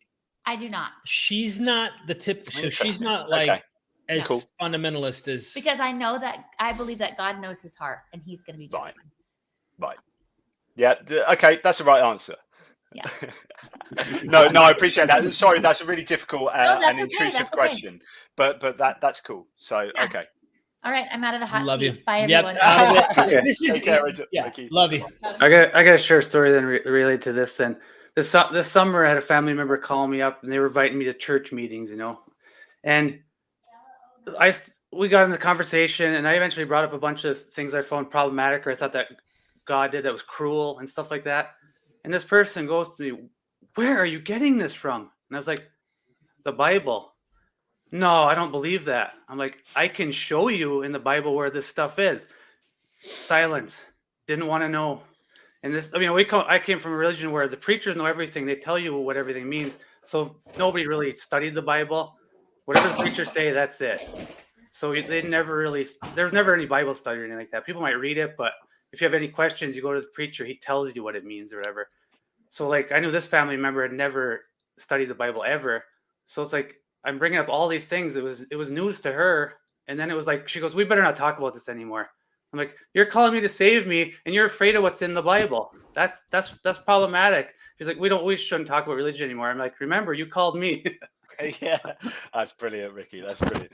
Constellation Pegasus, thank you so much for your massive generosity there. All four of you need, well, five, I presume. Oh no, maybe Chindy's not included because he's Christian. But maybe he's just the wrong Christian. All four of you need to get to a Kingdom Hall and be part of Jehovah's only organization on earth before Armageddon, which is right around the corner. Of course it is. Physics sucks naturally.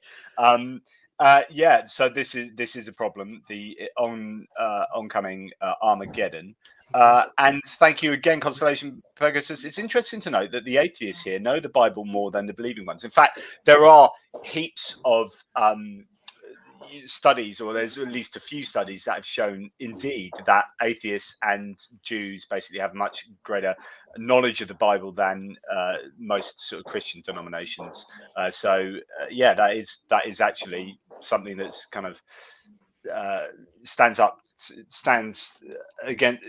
in light of evidence. Something I wanted to talk about, if you don't mind, guys, is this. And I have mentioned this before, I think, with Derek, which is, I look at things like Noah's Ark and say, well, this is a ridiculous story. Why is it a ridiculous story? Let's just read out, I don't know, a bunch of reasons why Noah's Ark couldn't have worked. So only God did it because it was a sinful world. We still are, therefore it didn't work. The account is a reworking of Tablet 11 from the Gilgamesh, written 1,000 years before the Bible. Some verses are copied verbatim or close to. If the deluge destroyed all, why do we have the writings and journals of people before, during, and after the deluge? There is internal contradiction from the spliced accounts, 2 of each or 7. The documentary hypothesis. 8 people looking after the world's biggest zoo is ridiculous. The Ark is physically bigger than a vessel can be by apparently 50%. Clearly, the gathering all the animals in the world is impossible. Microorganisms, polar bears, penguins, condors, glowworms. How did they get there? Ark's reported dimensions would have had to be considerably larger to fit the animals. Population of 8 could not rebound in the fashion claimed. Simply not possible. Rainfall would have had to be 6 inches per minute. Again, not possible. A Category 5 hurricane gives 6 inches per hour, which is impossible to sustain over 40 days. The weight of the water would have had disastrous consequences on the Earth's crust, emitting noxious gases and eruptions, leading to potentially a boiling sea. In all probability, would have imploded anyway in some way. There are no geological evidence for this, so on and so forth.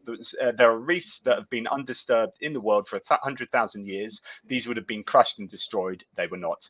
Blah, blah, blah, so on and so forth. There's like another 10 ones to add to that. But okay, so the Noah's Ark is ridiculous. And we can go through the Old Testament and historically analyze these. I mean, Derek's spoken to enough scholars about this to say, right, the Exodus didn't happen. Noah's Ark didn't happen. Documentary hypothesis shows that this is all fairly problematic to at least believe historically as one like definite account, etc., etc., etc., etc. Okay. I'm interested in seeing what you guys think about. Can you be a Christian if almost all of the Old Testament or the Hebrew Bible is not historically or literally true? Does anyone have any opinion on that? I'll say yes. I'm one. Yeah, Chindi, go for it. Yeah, the way I look at it is basically, I come from a continent in Africa where there's a lot of oral tradition. And in these oral traditions, you tell stories. You tell stories and you try to get the meaning of the story. So the story doesn't have to be literally true for it to have meaning. It could be completely fake and still have meaning to the people that surround us. So from the time I was very young, I was told the stories. In fact, my great grandmother was what they call a storytelling, village like a sham storyteller. And she tells these stories, a lot of stories to us as we were very, very young. Then I was probably like 10, 11, 12 years old. And so that's how I look at it. It's possible.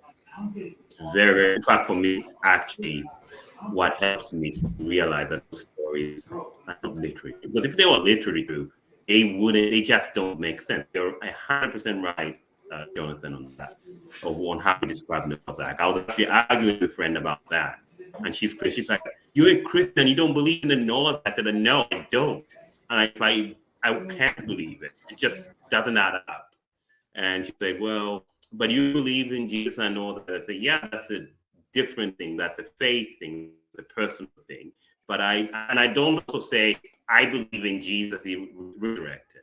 Therefore, everybody ought to believe that. Or there's absolute evidence, like some apologists say, for that happening. I don't, it's a faith thing. It's faith.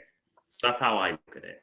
Okay, thank you, Chindi. You're breaking up quite a bit there for me. I don't know if that's the same for anyone else. But I'm so sorry. No, that's all right. No, I got the gist of what you're saying. So, and this is actually quite similar to Raymond Brown, Father Raymond Brown, who's the eminent Catholic scholar, and he wrote the superb books. They really are like tour de forces of historical and exegetical analysis, The Birth of the Messiah and The Death of the Messiah. Death of the Messiah is a 2-volume book. It's humongous. The Birth of the Messiah is a big old book as well. And he basically admitted that there was no historical veracity to the, let's say, to the nativity accounts, but he said that they contain some kind of theological verisimilitude still. And I always think that's a bit of a problem, because if you're saying that in the account, in the case of the nativity, that these events didn't really happen, but they're theologically true, but the events are somehow trying to show you that Jesus is the Messiah and that Jesus is this kind of person, that Jesus is that, by rooting that in these historical things that are rewritings of Old Testament stories and stuff. Jesus is kind of fulfilling prophecy as well. If you're saying, well, it actually didn't fulfill the prophecy because it didn't quite happen like that, then actually you're stripping any kind of theological verisimilitude away from Jesus as well. So I find it quite a problem when you take away the historical foundations to these kind of truth claims, and then you're like, well, what is the truth claims based on? Do you know what I mean? I don't know if anyone else wants to go for that, to try and answer the idea that if the Old Testament isn't historically and literally true, can you still have a workable Christianity?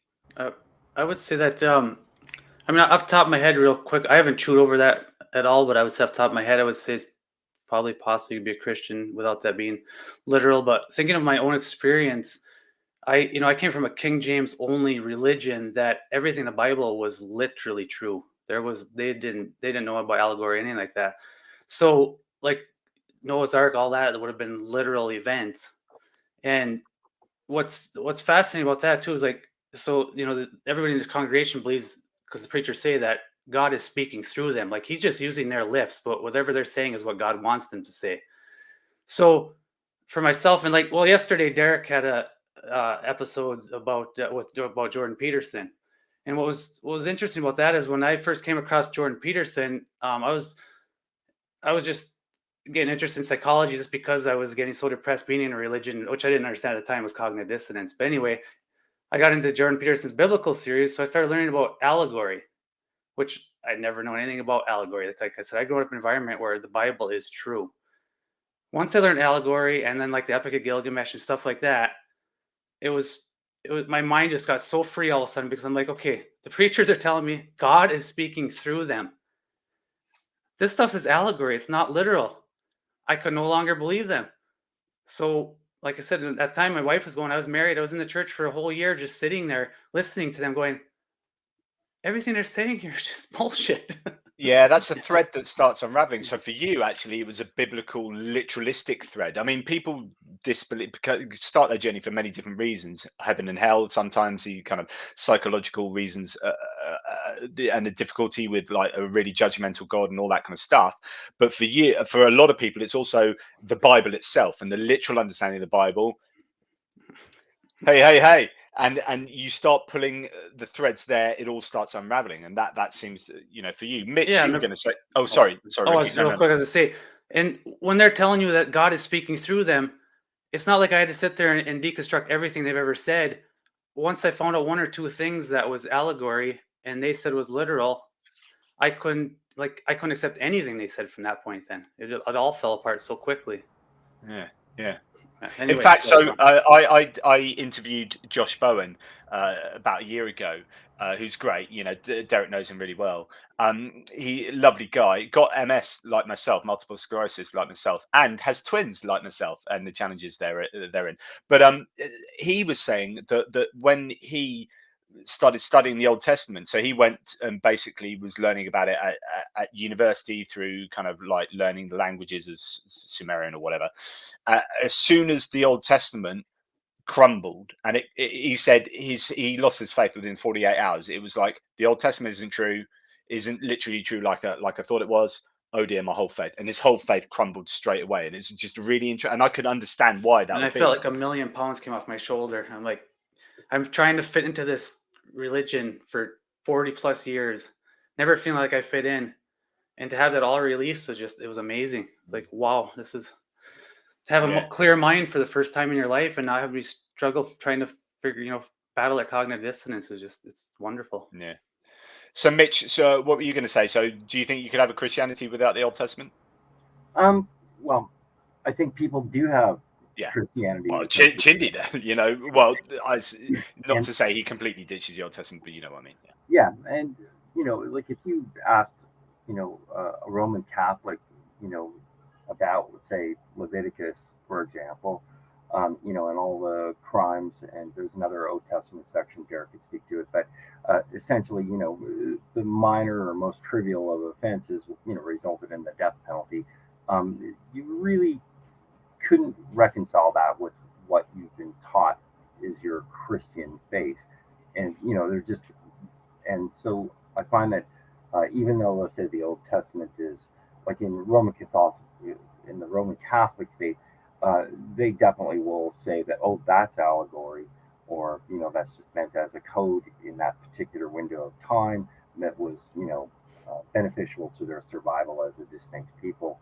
But so there's a bit of hand waving and there's a bit of whitewashing that goes on, and that allows them to go with their current narrative, still hanging on to those Old Testament supporting documents, we'll call them. But but they don't want you to take it literally, and so I find that Christian faiths can survive, or different strains of it can survive, when they make a conscious effort to diminish the the veracity of certain texts that are part of the codex. And so and you see it every day.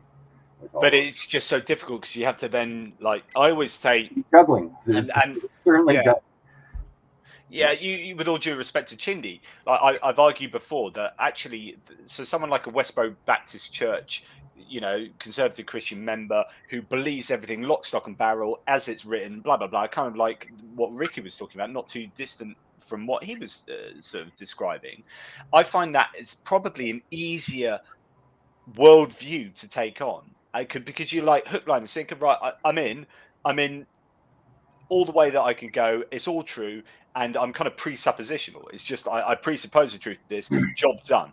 But someone like I've long argued that someone like Chindy, and no offense, but I've got liberal Christian friends and whoever, like, although I much prefer that kind of Christianity, it's really difficult because you have to jump through hoops to, like, I'm justifying that bit and I believe that bit, but that bit means like this, and then okay, I'm going to forget that bit because that bit's really uncomfortable, and you kind of you're basically having to deal with cognitive dissonance reduction and all these different aspects, and then drop bits and take bits on and try and align bits with your own political moral compass, and it just becomes a really cognitively heavy thing. It's exhausting. Yeah, it's exhausting. Yeah. Well, as I was mentioning, like, if you're going to buy what's being sold, and you don't buy them 100% to Leviticus being true, currently, then you've got to basically, you've got issues you've got to deal with, like being able to. There's a tension between Old Testament law and the doctrine put forward by the New Testament. Like, they're not they're not harmonious. No, not even close. I keep talking about how the fact that people look at the Bible like it's one coherent book that was written by one author start to finish, and it all makes sense. And of course, it's just a whole collection of really disparate authors and ideas and agendas. And so I do realize, Shindy, I've spoken for you a couple of times, and I know that's really bad form, so I apologize if I've got you wrong. Obviously, please correct me, but I'm going to go to Derek next, if that's all right, Derek. So what do you think about, you've interviewed an awful lot of people who have done a load of work on the Old Testament, but although mainly the New, I presume, but there's still a lot of scholars who've dealt with the Old Testament, the Hebrew Bible. What are your thoughts on what we've been talking about? Well, obviously, every one of you has said something that I agree with. I mean, I was like Ricky, and it was all or nothing. I believed it literally true. My deconversion was finding out that maybe the stories in some cases might be trying to convey something other than the face value, what we're reading true. Like, are these authors a little more clever than we give them credit in some respects? Like, we could look at Elijah and the 42 bears killing the kids, right? Take that 42 literal. kids being killed by 2 bears. Yeah. Right. We could be like, oh, or you can look at this as a possible, since they were into astrology and stuff, is this some type of Ursa Major, Ursa Minor? 42 is a sacred number that we do see throughout scripture.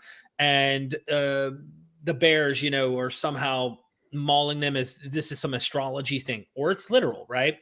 Is this allegory or not? And if it's allegory, we're getting away from God having to be, you know, a horrible guy for sending these bears to kill these little kids. And Can I throw something into that story as well? Almost definitely the guy who wrote that would have been bald. So this is almost certainly like someone going, someone took the piss out of me yesterday for being bald. I'm going to write me a story that gets all these children who like, I'm bald and I'm just dreaming of these kids who are taking the mickey out of me on the street corner. Damn it. Mauled by a bear. Right. It's going into a story. Or like looking at Samson, that one was what really got me with Manly P. Hall. I mentioned this yesterday when I was talking about Jordan Peterson. Is Manly P. Hall is a Freemason who sees more esoteric value in the literature, and you know Samson means little son in Hebrew, and so here you have this anthropomorphized son in a story whose strength is in his hair. And the rays of the sun are its strength. He has 7 locks. There's 7 days of the week. And here's this guy Delilah, who's going to get paid in silver, which would have been a symbol for the moon, is in combat. It's a love-hate relationship between the moon and the sun. And she's trying to take away the sun's strength, which finally she cuts the hair of the sun off, Samson, and he loses his strength. And what do? They gouge his eyes out. So now it's complete darkness. He can't see. Winter solstice. He's grinding meal through the winter. He's just this little, like, you know, grinding the meal for them to eat. And then, of course, the sun comes back and he has strength. He can push the pillars and kill those. I think it's Baal or Dagon. I can't remember the temple. But anyway, the story, while it has a face value story, I wondered if this is a solar myth, right? If this is allegory. So basically, I've written a whole piece on exactly what you're just saying, on the fact that Samson is a solar myth, and all of those are kind of bullet points to show you that it's a solar myth. Exactly. Even the whole, like, when he marries the woman, and then the woman knows the secret of his riddle. And then everyone else goes to her and finds out, and he gives him 30 articles of clothing. Why 30? Well, the 30 days in a month. You kind of wonder if this is some type of calendar myth. But the point is I never read that my whole life, other than Samson's this real dude who fights like 1,000 men with the jawbone of an ass with the help of Yahweh, and he kills all these men, and this is literally true. And to point out, can you be a Christian? Sure. I've said this on record, and I think that, you know, Islam is probably looking at them as the older brother and copying this. I see that Christianity, if we take evolution, which is mutation of species and genomes, you know, over time, they're mutating. The best mutations are these major religions. They know how to go and evolve into their situation. Oh, you mean Jesus said turn the other cheek? But look at the Muslims who are coming in to attack. You know what? We found a way where God actually justifies just war. Now we're going to go kill, even though it goes contrary to the very teachings of our Son of God founder. Like, it's cognitive dissonance. It's anything to continue. And so in one respect, yes, you can remain a Christian, but in my opinion, if you want to know the facts of what it was meaning when it was written, you're not even talking about Christianity anymore. You're really not even talking about what the original 12, what Jesus himself, what Paul was teaching.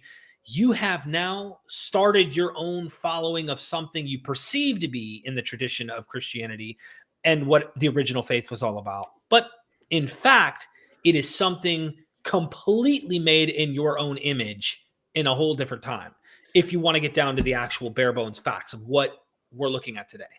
Yeah, so I hope that makes sense. Because, like, what's definitely the point? What did Jesus need to come for? What was he saving them from? Like, if it's allegory and it's just symbolism and it's not literally and true. when he's like coming to fulfill every jot and tittle of the law, and you think, well, every jot and tittle of the law was problematic, looking at the Exodus accounts and the and the laws that came out there. But just on the solar myth, I mean, talking about jawbones, so ropes melt off him like flax burnt with fire. Samson is hiding in Etan. Tiam, the lair of the wild beast. Solar heroes are all great hunters and always associated with wild beasts. Chamor meaning heap, and ass is another pun for chamor, to be hot. The ass is an animal associated with the destructive nature of the sun, e.g. the Sirocco.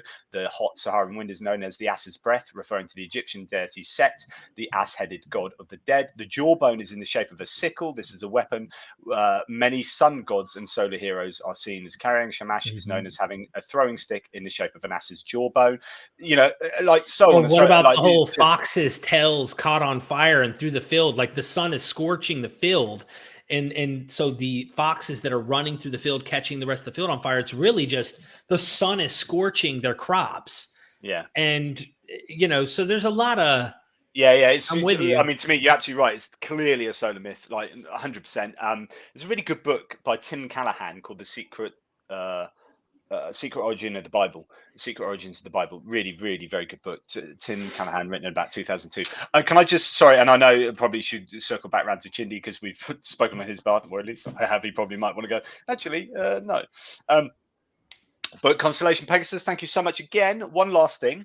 It's Colombo is back in town. One last thing.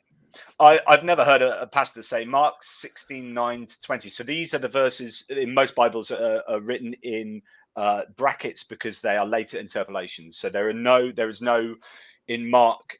There's no kind of ending of appearances. Mark has no appearance narratives or stories of Jesus appearing to any of the disciples, so on and so forth. Are proven forgeries. How many times have they read those verses over the years? To me, that's a cover-up and lying. Yeah, the church has been lying to us, not honest. This is actually something that I've talked about an awful lot before. I've been to enough churches and I've spoken to enough sort of priests and whatnot, and know that they know that, for example, simple things like they know in the main that the gospel writers are not eyewitnesses of Jesus's ministry, and that these are written a long time after Jesus died, and blah blah blah. But they never tell their lay people that. They never tell the congregation any of what they actually know, and what they do is deliver kind of what they're expected to deliver and give some kind of theological analysis of what's being said, but there's never any discussion about the actual truth of the provenance of this stuff and alternative views on these passages in church, and so the congregation are never educated by their priest, even though the priest almost always knows and agrees with all that stuff. Maybe not in the evangelical Bible Belt, but certainly in sort of UK priesthoods and Catholic priesthoods are generally much better read on these ideals. So I think that's a really good point. I don't know if anyone's got anything to say about that. Yeah, I was going to say, this reminds me of the veracity of Paul's letters. And I mean, Derek could speak to this. Like, how many currently are accepted to be like authentic? Given the number that there are, and I don't think that churches in general want to discuss, that a good number of them are believed to be, false or forgeries or later writings by authors attributing themselves to be Paul.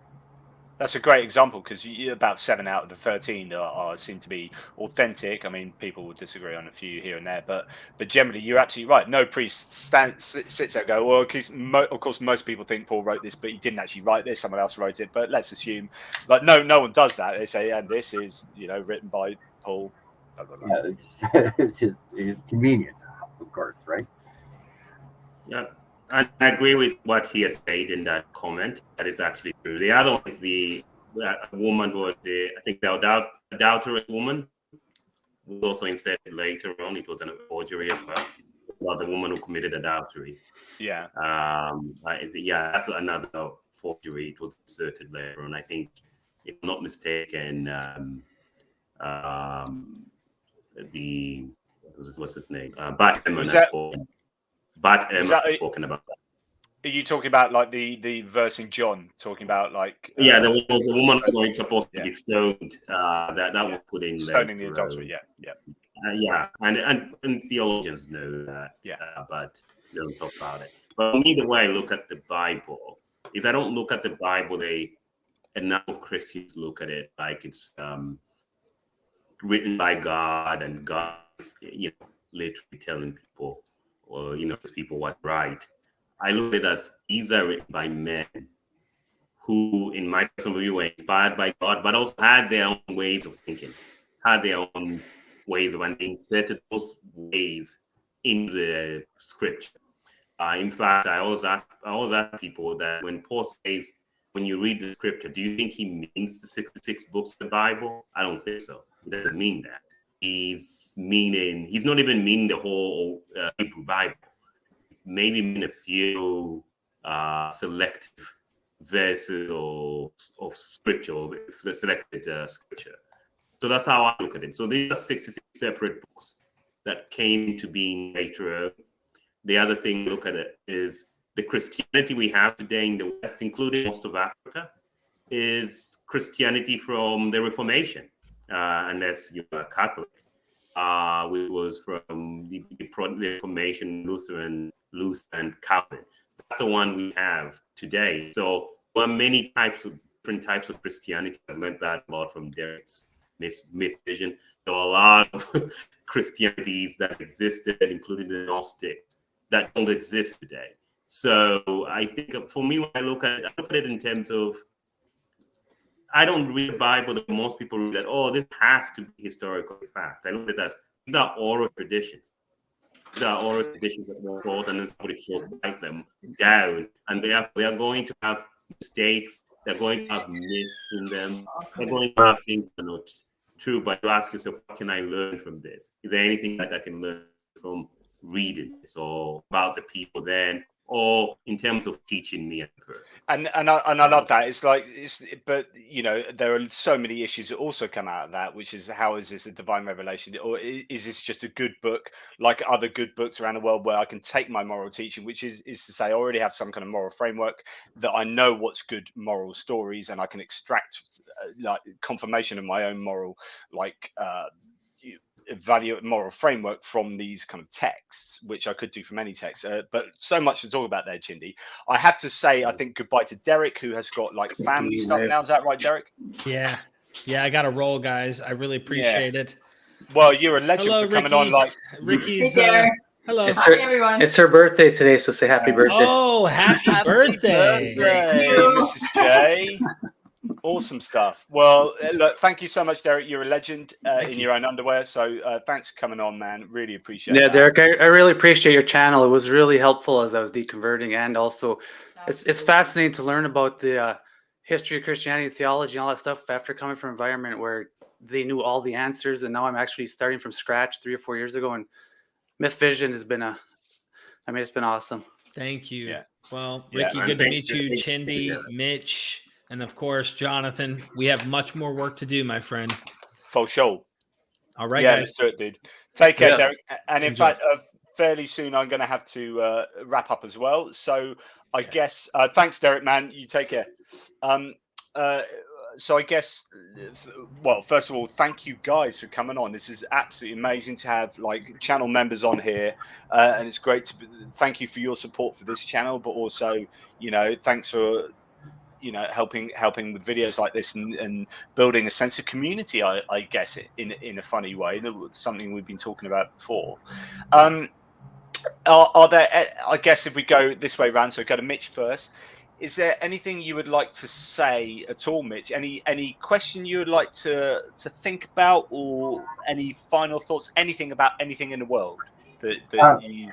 And I'm sorry, just before you go for that, guys, if you have any last questions in the live chats or any super chats, please get them in. Thank you so much, Constellation Pegasus and VA, for your generosity. Super awesome.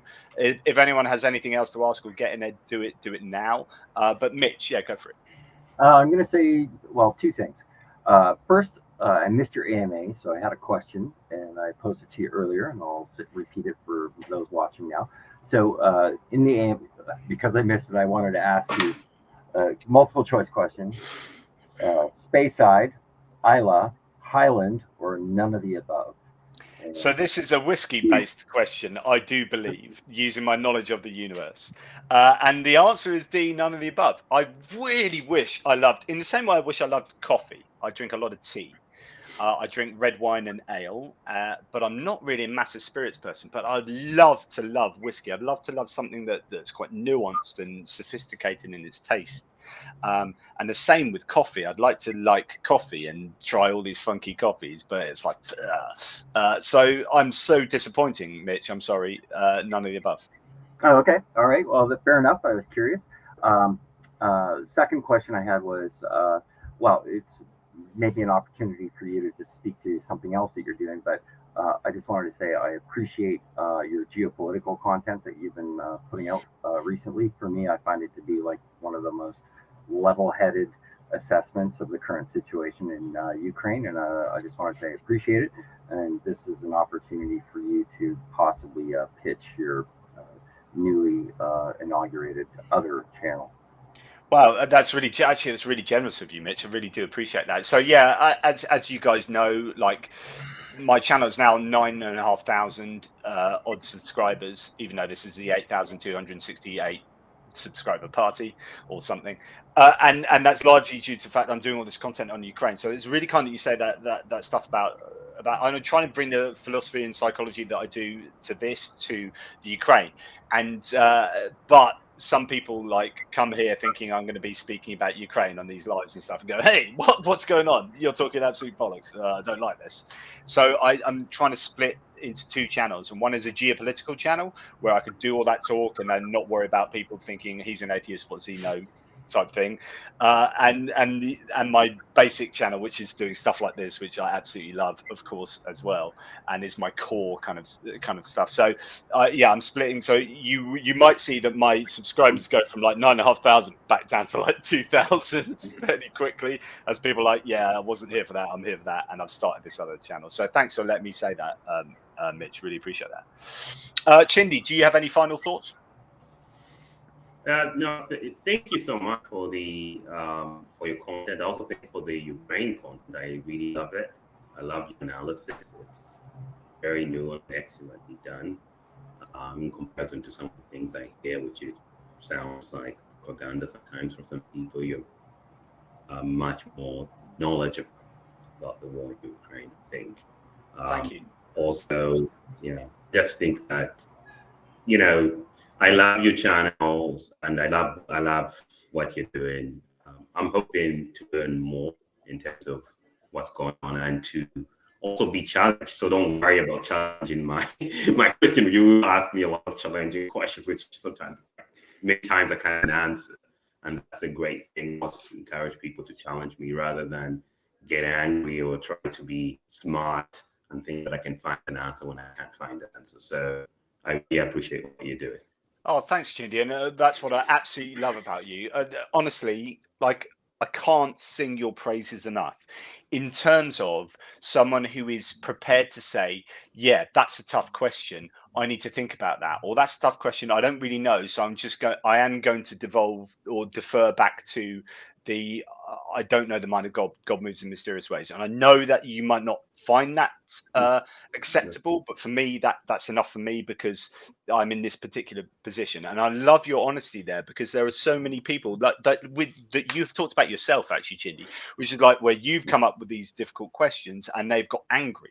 And that has to, as soon as someone gets angry, that tells you almost all you need to know about where they're at and that they're just not willing to deal with these things, and anger is a way of pushing it away, rather than saying, like you say, which is, okay, let's think about that. That's a tough one.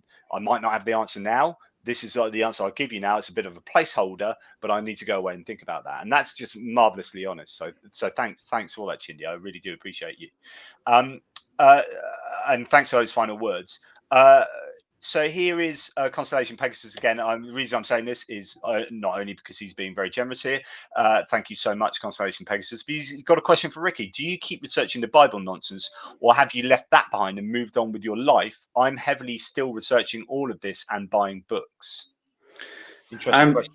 Yeah, I'm still researching all of Bible. I mean, when it comes to the theology and like philosophy and all that, I mean, I've said before, I feel like I'm in the toddler stage. I have a long way to go. I mean, it's going to be years, and it's I mean, really enjoying it because, like I said, you come from a dogmatic environment where they have all the answers and the truth, and to actually, find out that they don't, and it's just been fascinating. So when it comes to Bible stuff, I it's fascinating to learn all things that are allegorical, or like you said, the constellation stuff like that. So I don't know how long. I mean, I would say there are weeks where I'm like, I need to take a break from this. And it's not like I'm studying it to try to find Christianity or find God. I'm just doing it because it's just intellectually stimulating. It's enjoyable. So Nice one. And thanks, Constellation. And Ricky, do you have any final words to add, just randomly? yeah, I just say I really appreciate channels like yours and Derek's and Neil's and Nathan Norman's. It's you lose your community when you leave those high control religions and cults and stuff. And I haven't really, recreated or built a new community around where I live. But over the last 3 or 4 years, I built a community all over the internet. I'm popping up on shows and channels all day, watching stuff, chatting, and plus the job I do is it affords me the opportunity to listen to stuff all day because I create technical manuals and do parts drawings and stuff. So it's kind of boring work. So I love that I can just be on different channels all day learning. And That's especially great, when you isn't it? come from an environment that they hammer you every week with the intellect is terrible. And now in the last 3 or 4 years, I can let my intellect just fly free. I love it. One reason I know that God doesn't exist. Sorry, Chindy, is that like if God did, then surely we'd have brains that could just retain all that stuff. Like I listen to stuff so much, and I think, oh, that's brilliant. That's such a good point. And then like 20 minutes later, I've forgotten that. And so I have to make notes these days. I mean, that's partly my MS, but I have to make an awful lot of notes about. So when I go and do like Derek's Myth Vision, and I'll be talking about a book. So I was just asked to do. I'm doing a talk for MIT humanists group sometime in December, and they said like you can do a talk on nativity or talk on like 30 arguments against the existence of God. I was like, I really want to do the nativity thing, but in order to do that, I need to read that book again. I need to read my own book again because I have forgotten. Like I just can't retain that information anymore, and yeah, that's going to be a lot to do with my MS. But Ricky, like I'm with you there. Like I love to I don't do anything if I'm not multitasking anymore.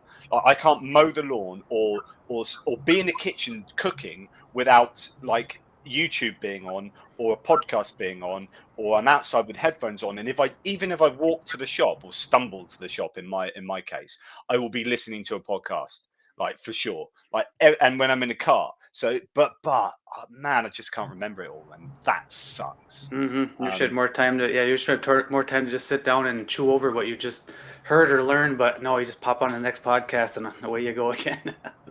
Yeah, absolutely.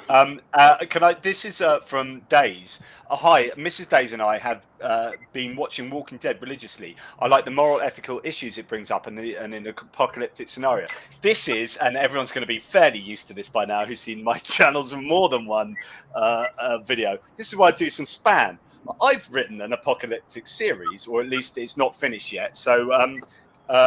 Survival of the Fittest Metamorphosis, Survival of the Fittest Adaptation, 2 books in a zombie apocalyptic world in which that was my excuse that I could get in moral ethical issues because it's either sci-fi or apocalypse is a way that you can really, really investigate philosophy and all these kind of different ideas. And so that's what I've written. So if you fancy a good read, human behavior can be a lot scarier than the zombies. Yeah, this is exactly it. Yeah. Thank you. The show's been a great way to learn about your partner. Yep. So this is again, really, he's talking about Walking Dead here. So him and his partner, obviously, you might have different ideas about what they would do in these ethical, moral dilemmas. Learn about your partner and their beliefs. Church has been a bad experience for me. Interesting. So thanks for that, Days. And thank you to all of you who have been a part of this. I appreciate your military updates. Thank you. I really love doing them as I love doing this. I think I could spend my entire day on YouTube. and I still would have stuff to say. Sorry, I misinterpreted that. So thanks for subscribing, VA, and thank you all for being part of this. I really appreciate all the support you guys give me. This is a kind of a party to say thank you for your support. Party is just us chatting, but my members here, like Mitch, Chindy, and Ricky, absolute legends, and all my members, vaguely agnostic as well, super important to me. Thank you for your support. As I always say, question everything, particularly yourselves. I think we've had a really nice good faith discussion here. Again, I have to feel sorry for Chindy for being like the 4 against 1 guy that's willing to stand here and go, do you know what, guys, bring it on. But he's like, it's like the Spartans. He's like there in the passage. There's just the 300, and he's like, "Come on, guys, I'm ready. I will take you on." So well done, Chindy. Thanks so much. You're awesome, Chindy. Yeah, absolutely. Nice. Big love to you all. Thanks for everyone watching. Take care, and I will be back soon with more content. Toodle pips. Everyone else can stay on the line if you want for a second, and we'll chat in the green room. Cheers.